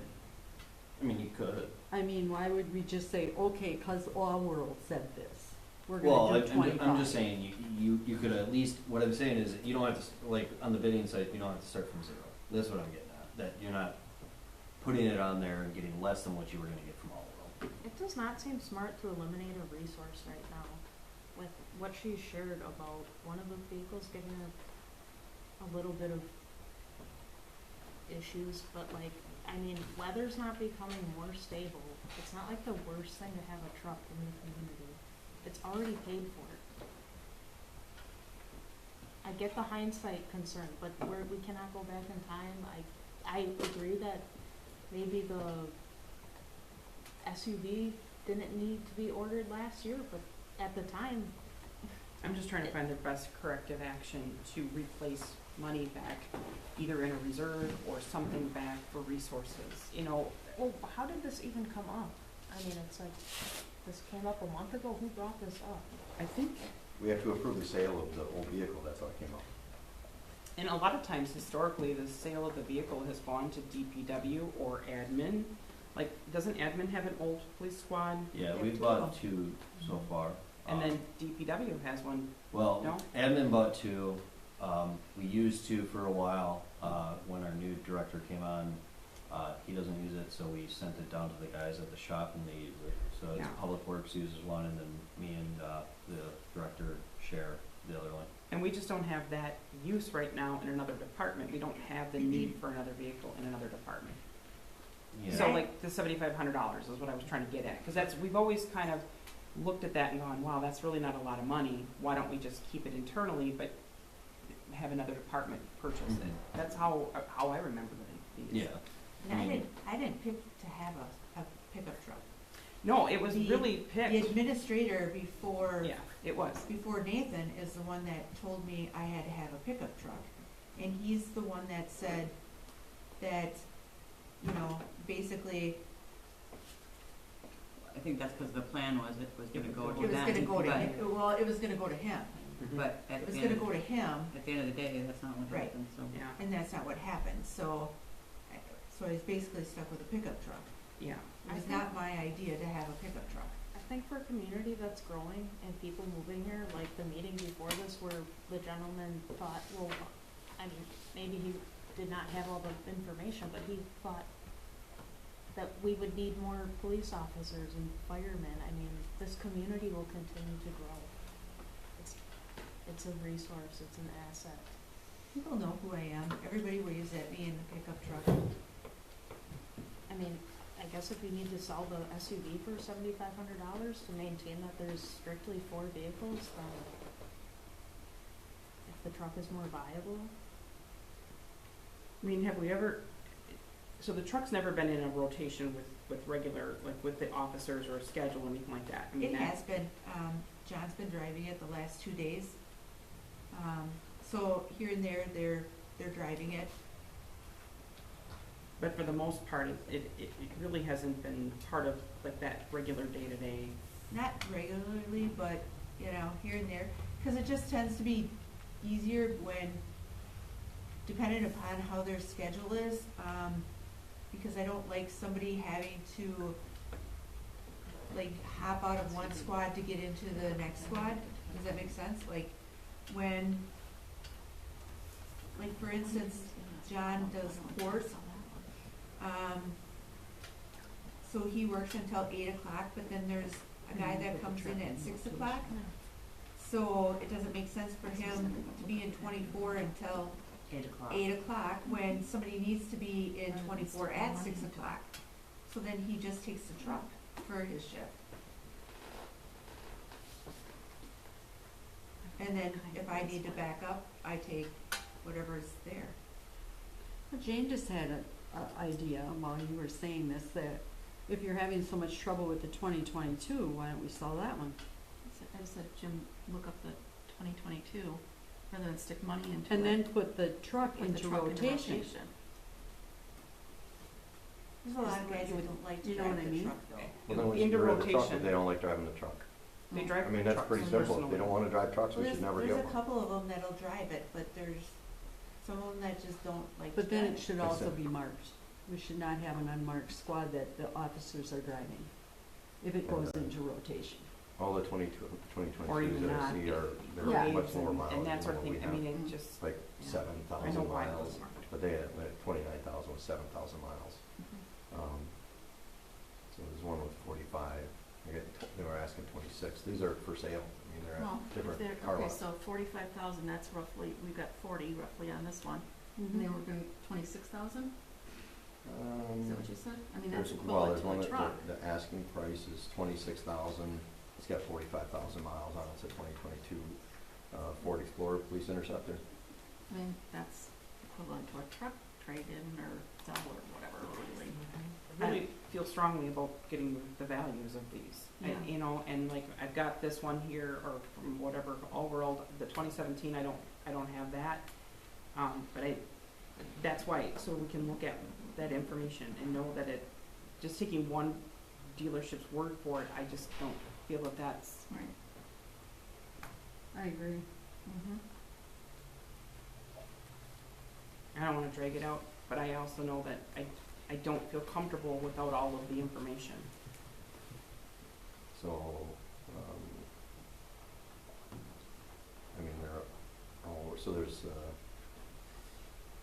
a truck on here, 57,000 miles, F-150 police responder, 57,000 miles, $29,000, asking 50,000 miles, $21.99, 7,009, this is probably the closest one, 7,929 miles, that's a 2024, they're asking 46.9 for it.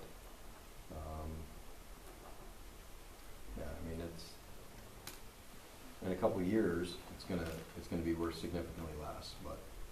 It appears that the 2020 would be the where we would get the most bang for a buck to put back into our CIP. Well, or a reserve. I mean, Reserve. it doesn't have to go back into a street. It can go into a reserve fund to be used for, which then takes less money out of CIP later on for a vehicle. But are we taking a loss by doing that with that 2020 truck? There's no such thing as a loss anymore, everything's already paid for. So it's whether or not we're spending it, whether or not how much we're getting. If we have 5 vehicles and we only intend to keep 4, we're going to sell one, and it's how much are we going to get for the one that we sell? And how much are we going to be able to use the other ones? So it's not, don't look at it like it's a loss. If we kept this 5th vehicle on hand, and we did better fleet management by rotating all the vehicles, could we extend out the need to purchase another vehicle by a year or 2? Would that make sense? But then we'd have to pay to outfit that truck. And then Chris said that the officers don't like to drive it. I'm So just if we asking, go I'm into just, I did, rotation. not all of them. I mean, Barr likes to drive it, John likes to drive it, Tyler likes to drive it, Jason here and there likes to drive it, and Shouldn't have anything to do with like. If it's in the rotation, that's the vehicle they take. well, you don't want them smashing it up either because they don't feel comfortable driving it. I would think not, our officers would not smash up a vehicle. I can't imagine it. I would think our officers are very safe people. Okay.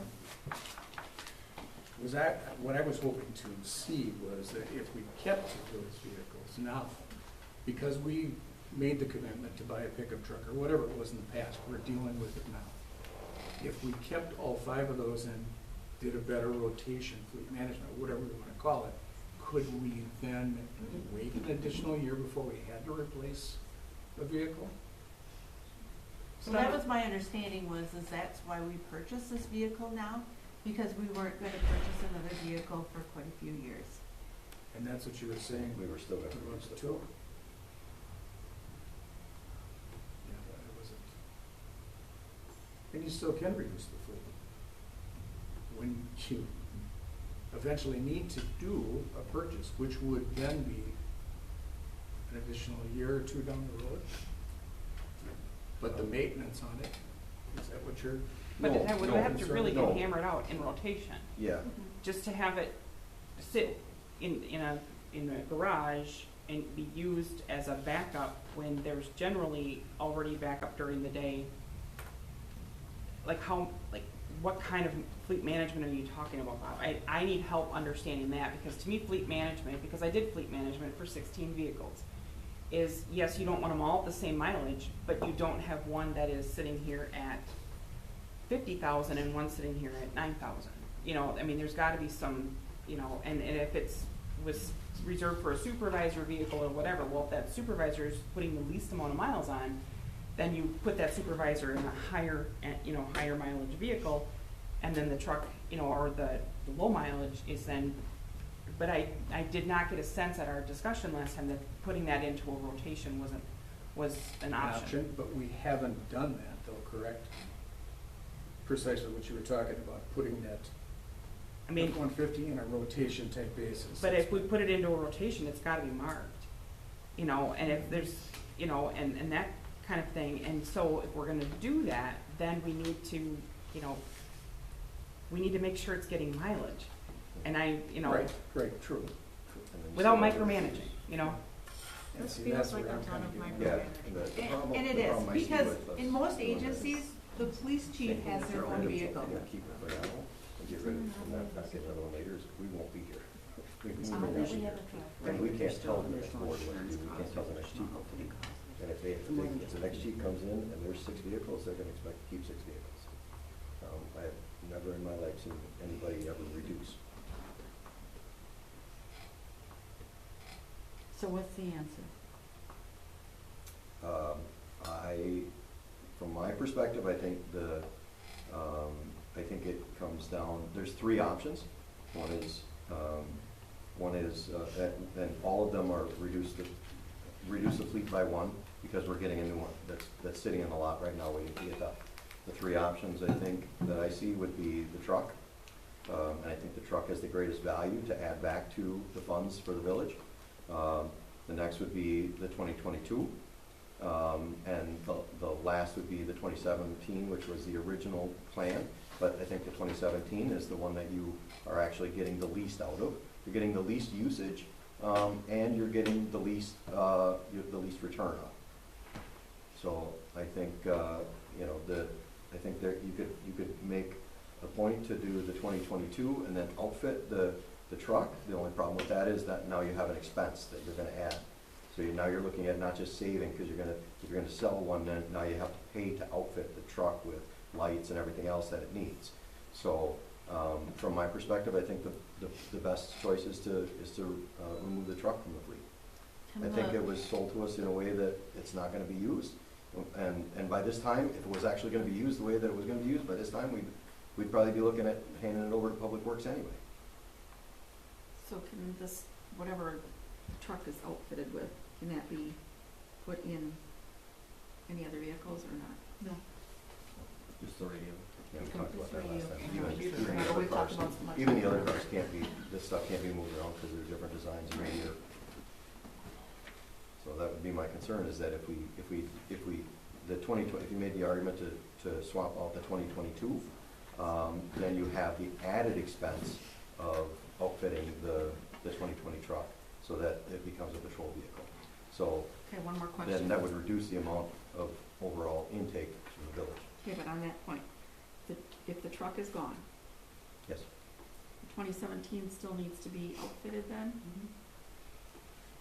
which is gonna be an expense.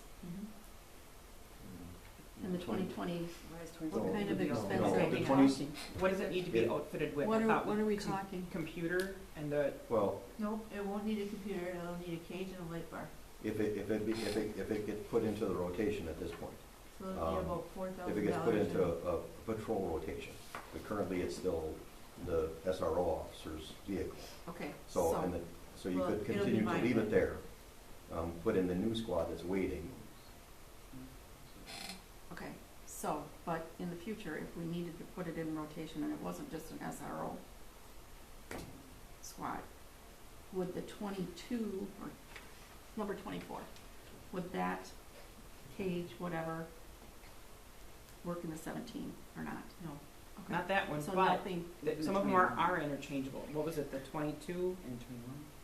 What was it, the 21, 22, and the new one are all interchangeable? Yes. Okay.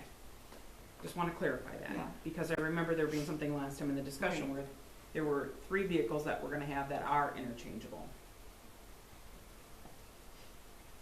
How many miles of the admin vehicle on? It's 59? Do you know? 59,000. Yeah, something like that. So if I was to wave a magic wand and could make all the choices, all the decisions myself, I would say that what you do is you remove the truck, Mhm. you bring the new squad in, you continue to have Brian Barr use the 2014, and the next time we get another squad, which is 27, or somewhere in the Or law. 6. 26, 27, you take that 40,000 mile vehicle, which still won't have very many miles more because it's only driving across the street, you transition that to the admin, and then we sell the admin vehicle for as much as we can get for it. So then you have a vehicle that's, again, lower mileage to move up can still be utilized by the village. And you're not gonna get hardly anything for that one or for the other one, but you might as well upgrade as long as you're doing it. Or potentially go to the, So the to the public works 16, the vehicle. public works one is Yeah. actually worse than my 14. It has more problems with that one, so it kind of depends. Yeah, so, well, to Right. replace one of them. But yeah. then would you move the 22 then to the SRO since that one Yeah, then you goes move the across 22 to street? the 'Cause that one's- SRO, and That's Yeah. the You one know, that, it's a- that has yeah, the most so you- issues, you but only shift has to the drive across resources. the street. Right. you shift them to get the most money for what the village residents paid for the vehicle. You get the most use as you possibly can for the money that you spent on the vehicles. That, if I could make a, you know, just Right. unilaterally do this, So that would be the basically- picture that I would paint. We need a motion. I mean, can't you just keep them all and not have a purchase till like 2028? You and I and everybody else here do not have the control over saying you're not gonna purchase a vehicle until 28, unless you can But if it's control the not in the, elections. if it's not in the It's not- budget, It's Or not in our needed. purview to decide for 28. But if it wouldn't be needed, Jim, that's what I don't understand. Well, if it's not needed now, then why would we consider adding it in, adding another vehicle in? That's where my perspective is. Is that it was always planned to bring the new one in that's sitting in that lot, waiting to get done. We're always planned to bring one in and then reduce the fleet by one vehicle. That was always the plan. the truck So is adding kind in of another an vehicle anomaly. was not in the plan because it wasn't needed. So The truck is an we- anomaly of a situation. It was a purchase from years ago. There's 4 official police squad cars. That's never gonna change. There will always be 4 squad cars, right? That's why we have to get rid of one, Yeah, right now. That's not why you have to get rid of because one. there's 5. It was always the plan. Is When that, the is new that an official? 2025 comes in, Is one that vehicle in our leaves. ordinances that there can only be 4? That's what was voted on by previous boards, and that's what we're going on right now. And That's that's why But what we're was- I discussing often it. hear how we can't influence future boards. When we Correct. purchased the last squad, it was with the intention that it would be another vehicle coming off the fleet. It was, that's how, I mean, that's the rotation. Right.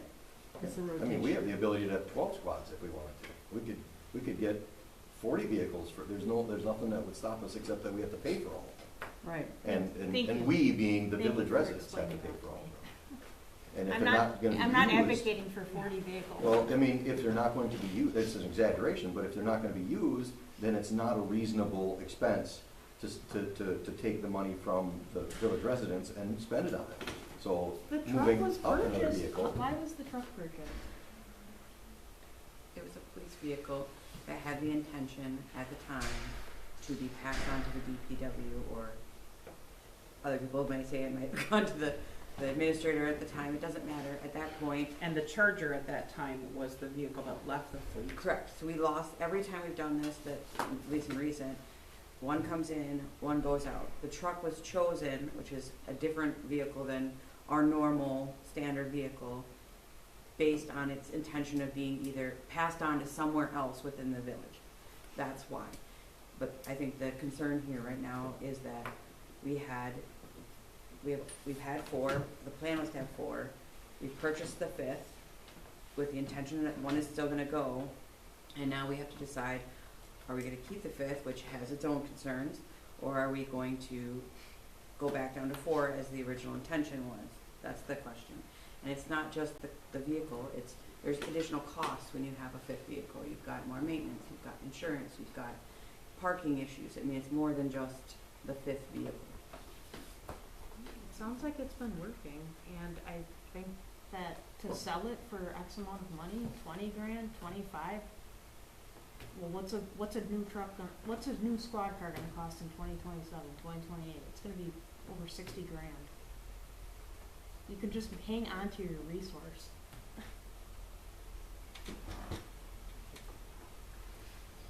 It's like, are we desperate to just You need a motion.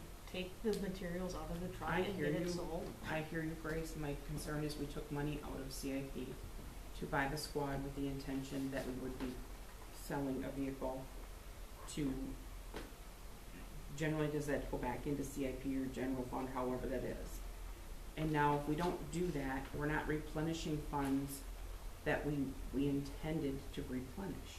Not to mention, we have a vehicle within the fleet that is not going to be utilized as it was intended either, meaning that that truck is not going to be passed down to another department within the village, because they have no use for that vehicle. So that also did not happen the way that it was intended. There's two parts to that. Yeah, the CIP fiscal part of and- it, yeah, because we took money Because out of that's a that. saving too, right? When you're being able to pass that vehicle on to another department, that's a savings. I think you could As do well. that. But they don't, Nobody needs they it. can't, and they can't use it.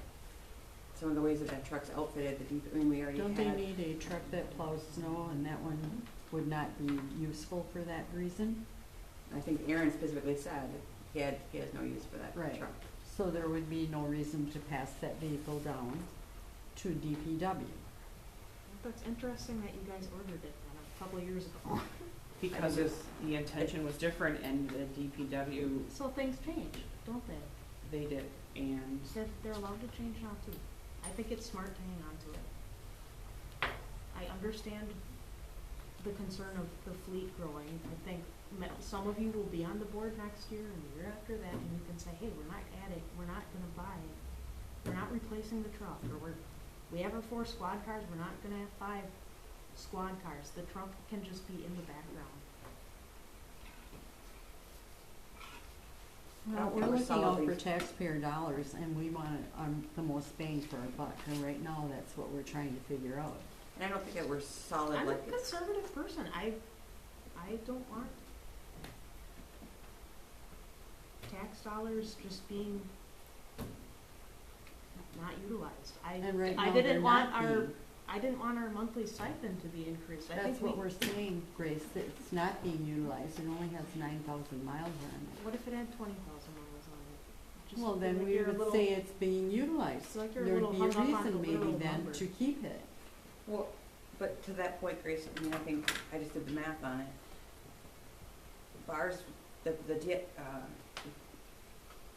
Bar's vehicle has 2.78 times more miles on it in a year than the truck. The 2021 vehicle has 7.08 times more miles on it than the truck in a year, and the 2022 has 8.15 times more miles on it in a year.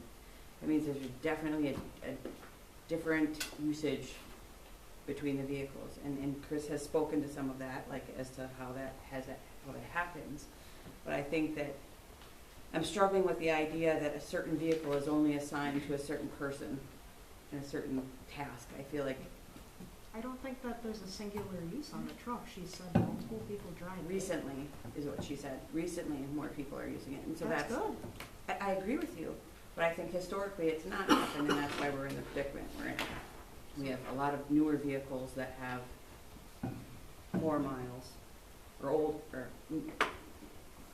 we have vehicles that have a disproportionate amount of mileage usage. That's not, I mean, you don't have to consider how many miles, you don't have to look at, it's 44,000 versus 51,000, it's looking at what is the annual usage. That's a number that's easily compared to apples, and they're not all being utilized the same fashion. Eight times what the truck is being used is kind of crazy. It should be used essentially the same. There's And- side effects of not having the No, truck too. I agree with you, but I'm saying, at the end of the day, and I don't think anyone here is saying, yes, the truck is the one that needs to go. I think that we're saying we need to look at a possible vehicle to go. It doesn't necessarily need to be the truck. I mean, Jane just came up with the option, why don't we get rid of this one? Or why don't we look at this? I think we have options. Because any option incurs further expenses too. It's like if you just hang on to them all, there's no expenses. But Other there than, is. we There's- didn't get 20 grand in ours. Plus insurance, plus maintenance, plus a fifth vehicle. The more vehicles you have, the more And of if you those don't costs. use the And the vehicles, equipment. that's And the when they equipment, go yeah. to hell. You have to use a vehicle to keep it in shape. So if we're just gonna park a vehicle and Well, we say, wouldn't park it. We would because have we Hauser, need, we would have Hauser drive that vehicle.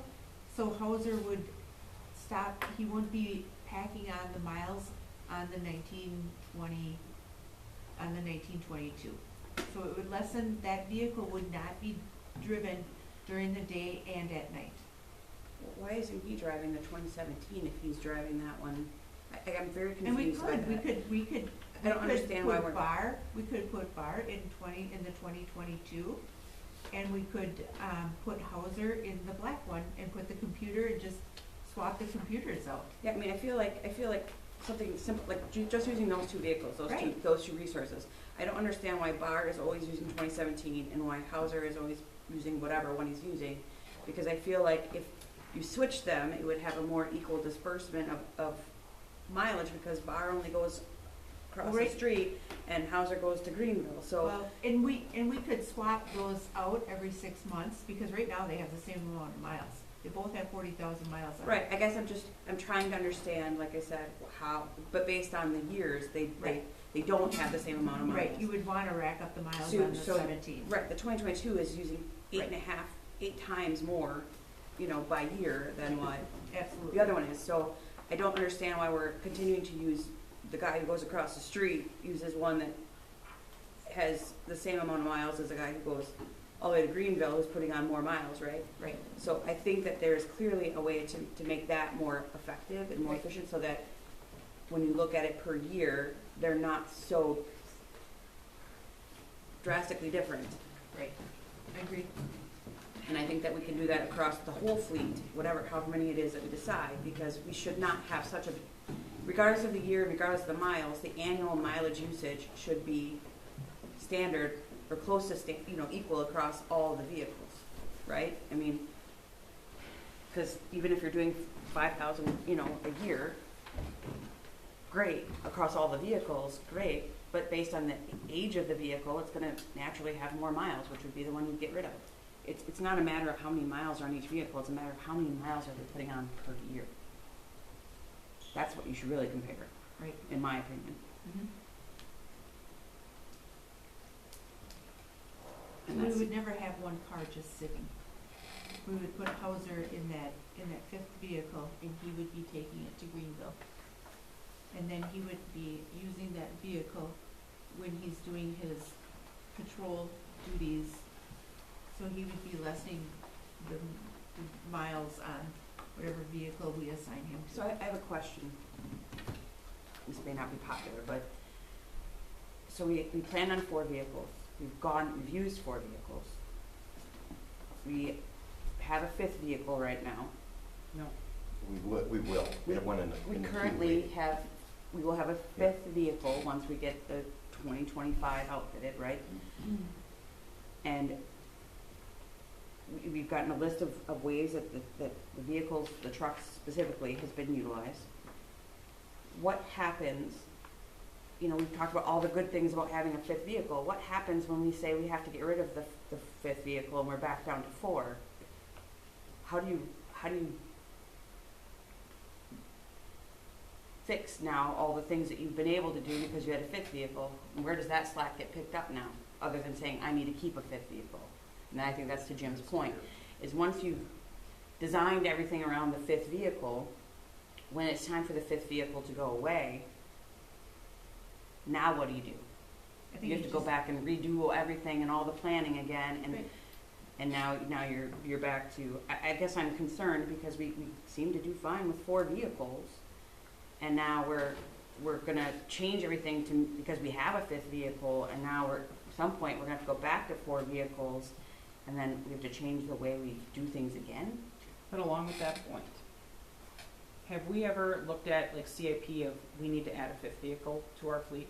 Have we ever done that? Like, all of a sudden, the idea of 5 vehicles, you could, put it on paper and it's great, it helps us out and all that, but have we ever, in the years I've been on the board, I've never heard anyone saying We need a 5th vehicle. that's, yeah. That's crystal clear, the number 5, I get it, I just think there's maybe a disconnect with how useful the truck is, and like, you don't have to replace the truck once it shits the bed. You can still maintain your 4 squad cars. And No, because one of them will not be outfitted the way, right? We're only gonna have 4 unless we pay more money to outfit the 4th vehicle plus the truck. And I completely understand your list, Chief, with like all of the different pickup uses, but like, that bed in the back has limited depth because of the drawer, and I understand why the drawer's there. It makes sense, it makes it easier to load and unload. But I look at, you know, all the different reasons here, and I'm thinking that is doable with the SUVs we have. Trailers, we have DPW trucks. Transporting animals in cages, generally that's done in the back of an SUV. Bikes, DPW. Cones and special events, that's generally DPW, or if it needs to go in the back of it, you know, that's why I was asking about the 8-foot barricades. Were you transporting these big 8-foot barricades that have to be dragged across the street, or were these smaller foldable things? Well, that goes in the back of an SUV. I drive an SUV, I've had one for years. I can fit an entire college dorm in the back of there. I look at these reasons and there's nothing that sticks out to me as, Well, the cage that I transported to Fox Valley Humane Association was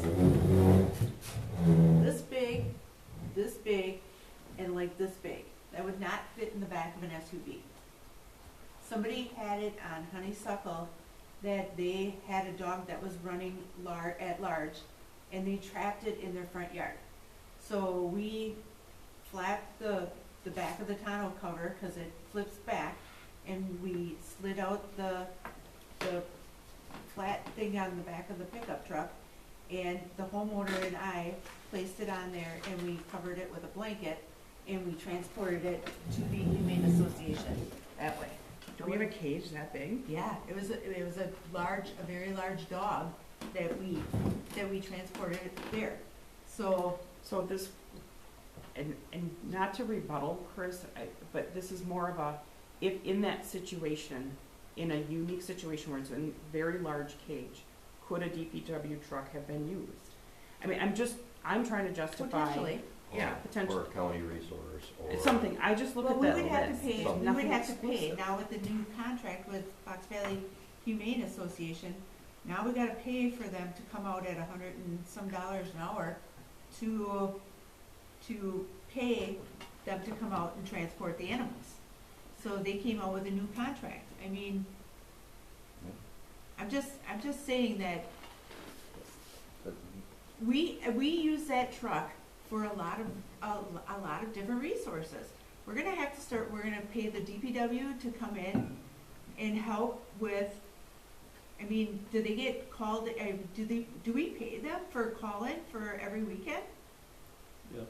Yeah, so, Well, I don't know if it's like, we don't call them in every weekend. Don't they work every Saturday and every Sunday morning? They do water testing. They do There's an three- on-call person. yeah. And then there's on-call duties. Then they're on call for the remaining amount of time, but they're Right, generally but when there. they're coming, when they get called in, they do get, 2 hours of time. That's overtime, but yeah. But generally they work a few hours in the morning, 1 to 3, you know what I mean, hours. Yeah. Yeah. but, so if I need them at, say, 4 o'clock on a Friday afternoon, and then I need them to come back at 6 o'clock, they'll come at 4, they'll come back at 6? And there's some reason why we can't drive a DPW truck, another village employee can drive it, No, they can. okay. So we have the keys. But I'm not driving it, I got a squad car, I can't drive 2 vehicles. Well, somebody was gonna be driving the truck in the first place.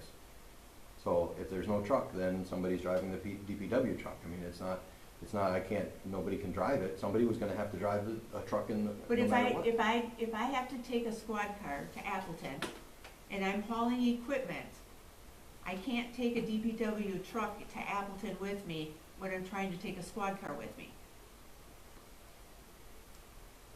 I didn't follow that at all.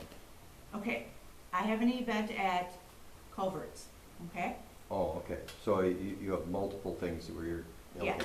But- And I'm but- taking but- multiple so- things with me, and I'm not taking a DPW Yes, truck yeah, with yeah. me Okay. along okay. with a squad car. Yeah, but this was in response to this one-time event where you had this big cage, right?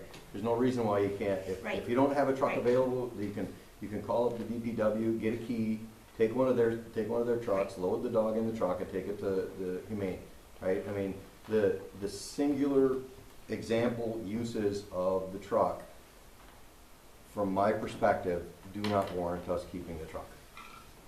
They don't warrant us having the truck for the last 40 years.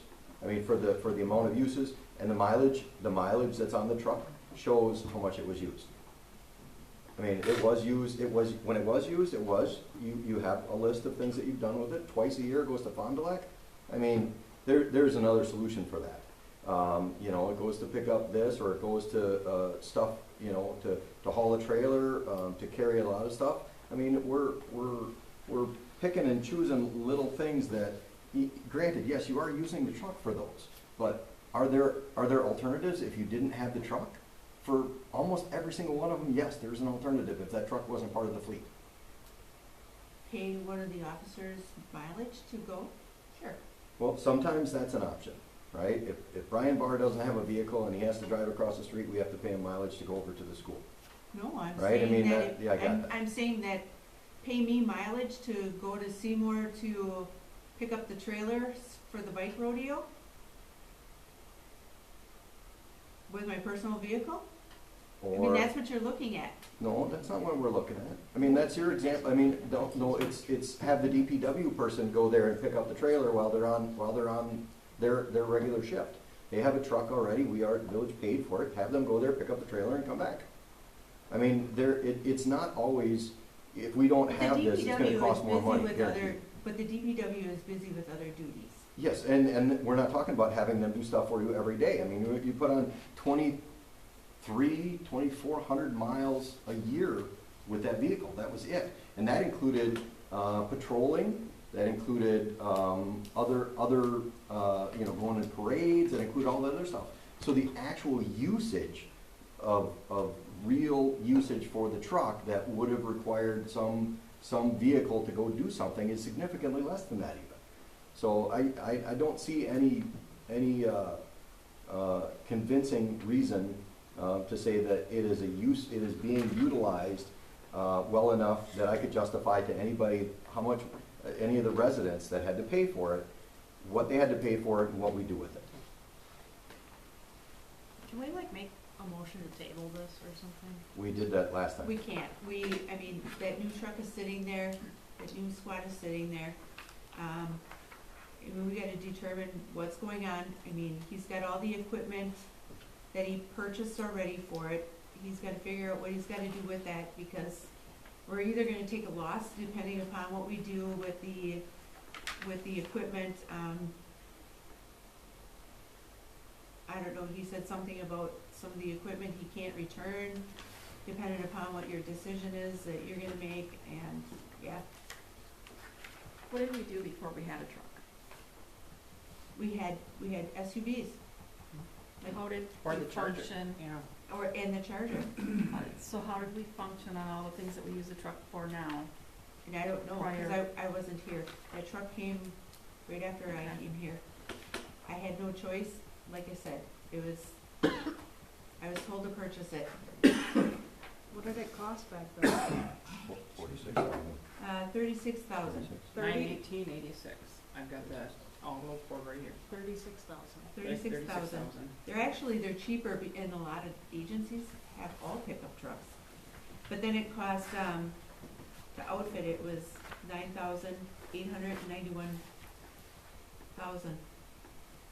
Not including the radio and computer, right? Those can be transferred. Yeah, I'm Right, reading it here. we transferred those, yep. I mean, do you think you would need to order another squad in 2 years? 3 years? I mean, you're the one who's gonna be here. No, That's the plan, that's what she has on here.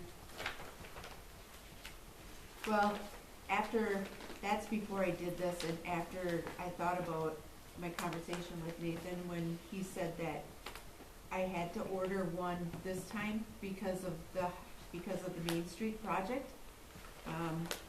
So I was told to order one now because of the Main Street project, that I wouldn't be able to order one until after the Main Street projects were completed. So, Unless we sell something and then right, put money back in the CIP. And if so that- I completed this, then I thought about, I was told that now I can't order one, so this is a little off. And at that point in time, what vehicle was considered to be taken out of the fleet as a trade or whatever we want to call it? 17. Yeah, 17. 17. When we 40,000 miles purchased on it. this Yeah. newest squad, yes, the idea was that, I don't even know if we said the 2017, I think we just. No, it's it's just it's always the been It's that the way. assumption that it's Well, the oldest And I vehicle. guess my assumption would be is the 217, the 17, because I know that they're having problems with one of theirs. So I thought that they would just take the 17, because I've been telling him, the 17's a great car. And it only made sense for him to take the 17, because I believe like the 16, we had problems with the 16. It was a problem child of ours. Why wouldn't you get rid of the 16 and take our 17? It was, and the reason we didn't is the cost, because us putting our stuff into theirs also adds more cost, and the lights and everything on the inside for the DPWs, it just didn't really make sense to spend that again.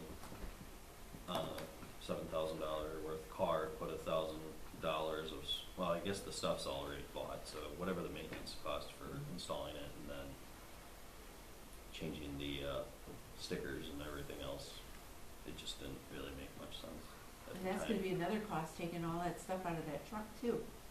It's gonna cost a couple grand to do that. Anywhere between 2 and 4.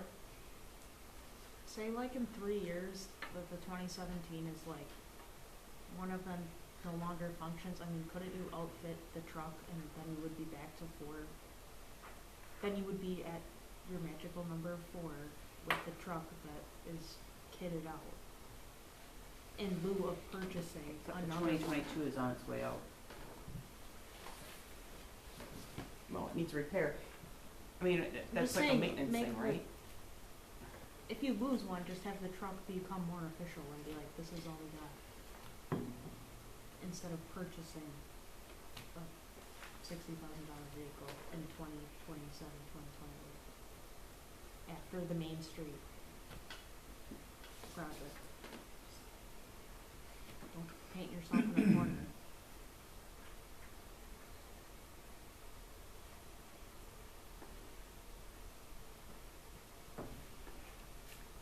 We need a motion.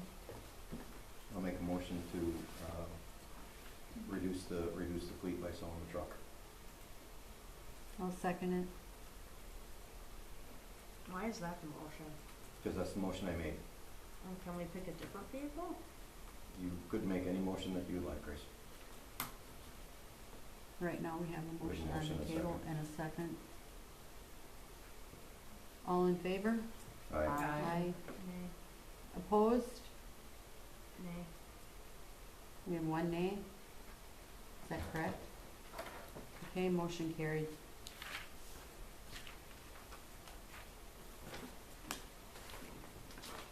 Okay, we'll move to 10, report of village officials. A, clerk treasurer, Jane, My report was in the packet. and thank you for the good job you did at the election. And it gives Yeah, it we had a really job. good turnout. Appreciate it. 95%. Say the percentage? It was, Yeah, that's it was really phenomenal. good. I think the first 40 minutes, we had like 90 people already ran through because of the Badger books. Those things are wonderful. I came through, no line, that was great. I know, I don't think we had really much of a line all day, maybe was nice and 6, 7 smooth. people. It was, we got some good workers. Even the volume, just the number of people that Yes. voted this Yes, one was and really the number great. of Like, absentees. right? I mean, Get it was them just, through. it was phenomenal to see that many people vote because Yep. Yeah. I commend Sometimes the you numbers and stink. your Not everybody workers. did it without mistakes. I mean, Milwaukee goofed up right away, so it's a good job. Thank you. What was the percentage? waited in line for an hour and 45 minutes, Yeah. and somebody fainted into her arms.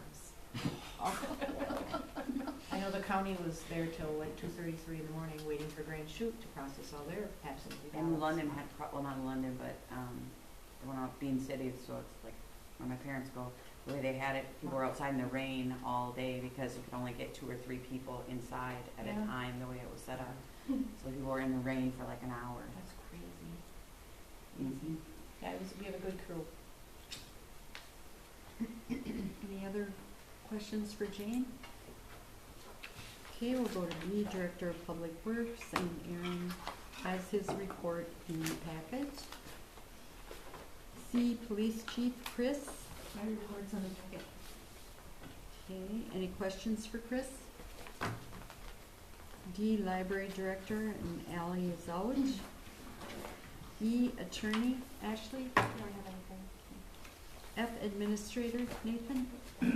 We did submit our pre-application for a brick grant, for a backup generator at our two, lift stations other than Alonzo, because that one's being done, the well there, and the lift station is being done, part of this, construction project going on now, but we applied for a brick grant through the FEMA,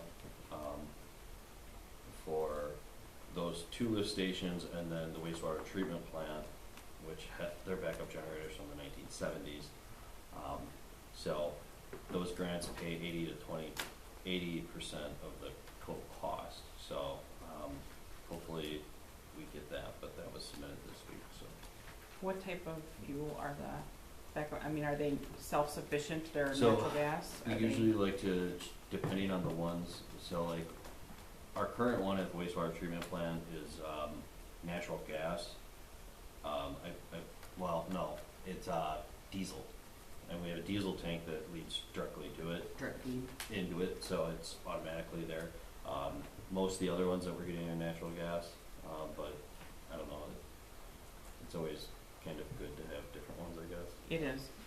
I only asked because when we were out of power for several days a few years Yeah. back, you know, I know there was, if you had a natural gas one, you were You were golden. good, yeah. Otherwise, to try and find diesel was really hard.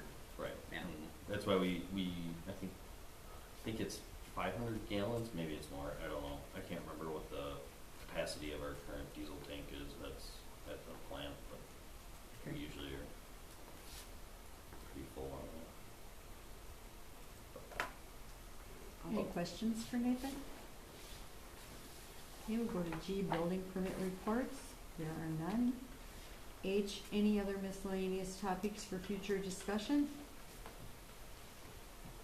Okay, we'll go to 11, communications and miscellaneous business. A, Black Otter Lake District news. Bob? Information was in the packet, and our next meeting is January 8th, at 5 o'clock here. Any questions for Bob? Okay, we will go to B, Hortonville Hortonia Fire District news. There's none. C, Gold Cross Run Ambulance Run reports and news. There is none. D, Hortonville Civic Association. Jane? I have nothing new. E, Senior Activities Report. It is in the packet. 12, comments and suggestions from citizens present. There are none. 13, I would need Rick to, Greenwald fell asleep, yeah. what? Rick Greenwald fell asleep sitting here, so Oh, they all left. 13, I would need a motion to appoint a minute taker for closed session. I will make a motion to appoint Shauna. I'll second. All in favor? Aye. Opposed? Motion carried. 14, I would need a motion to go into closed session.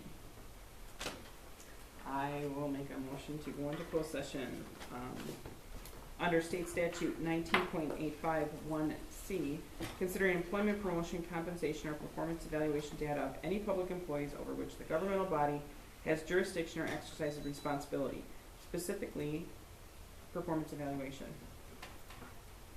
I'll second. Roll call, Jim? Aye. Aye. Aye. Aye. Aye. Aye. Okay, motion carried.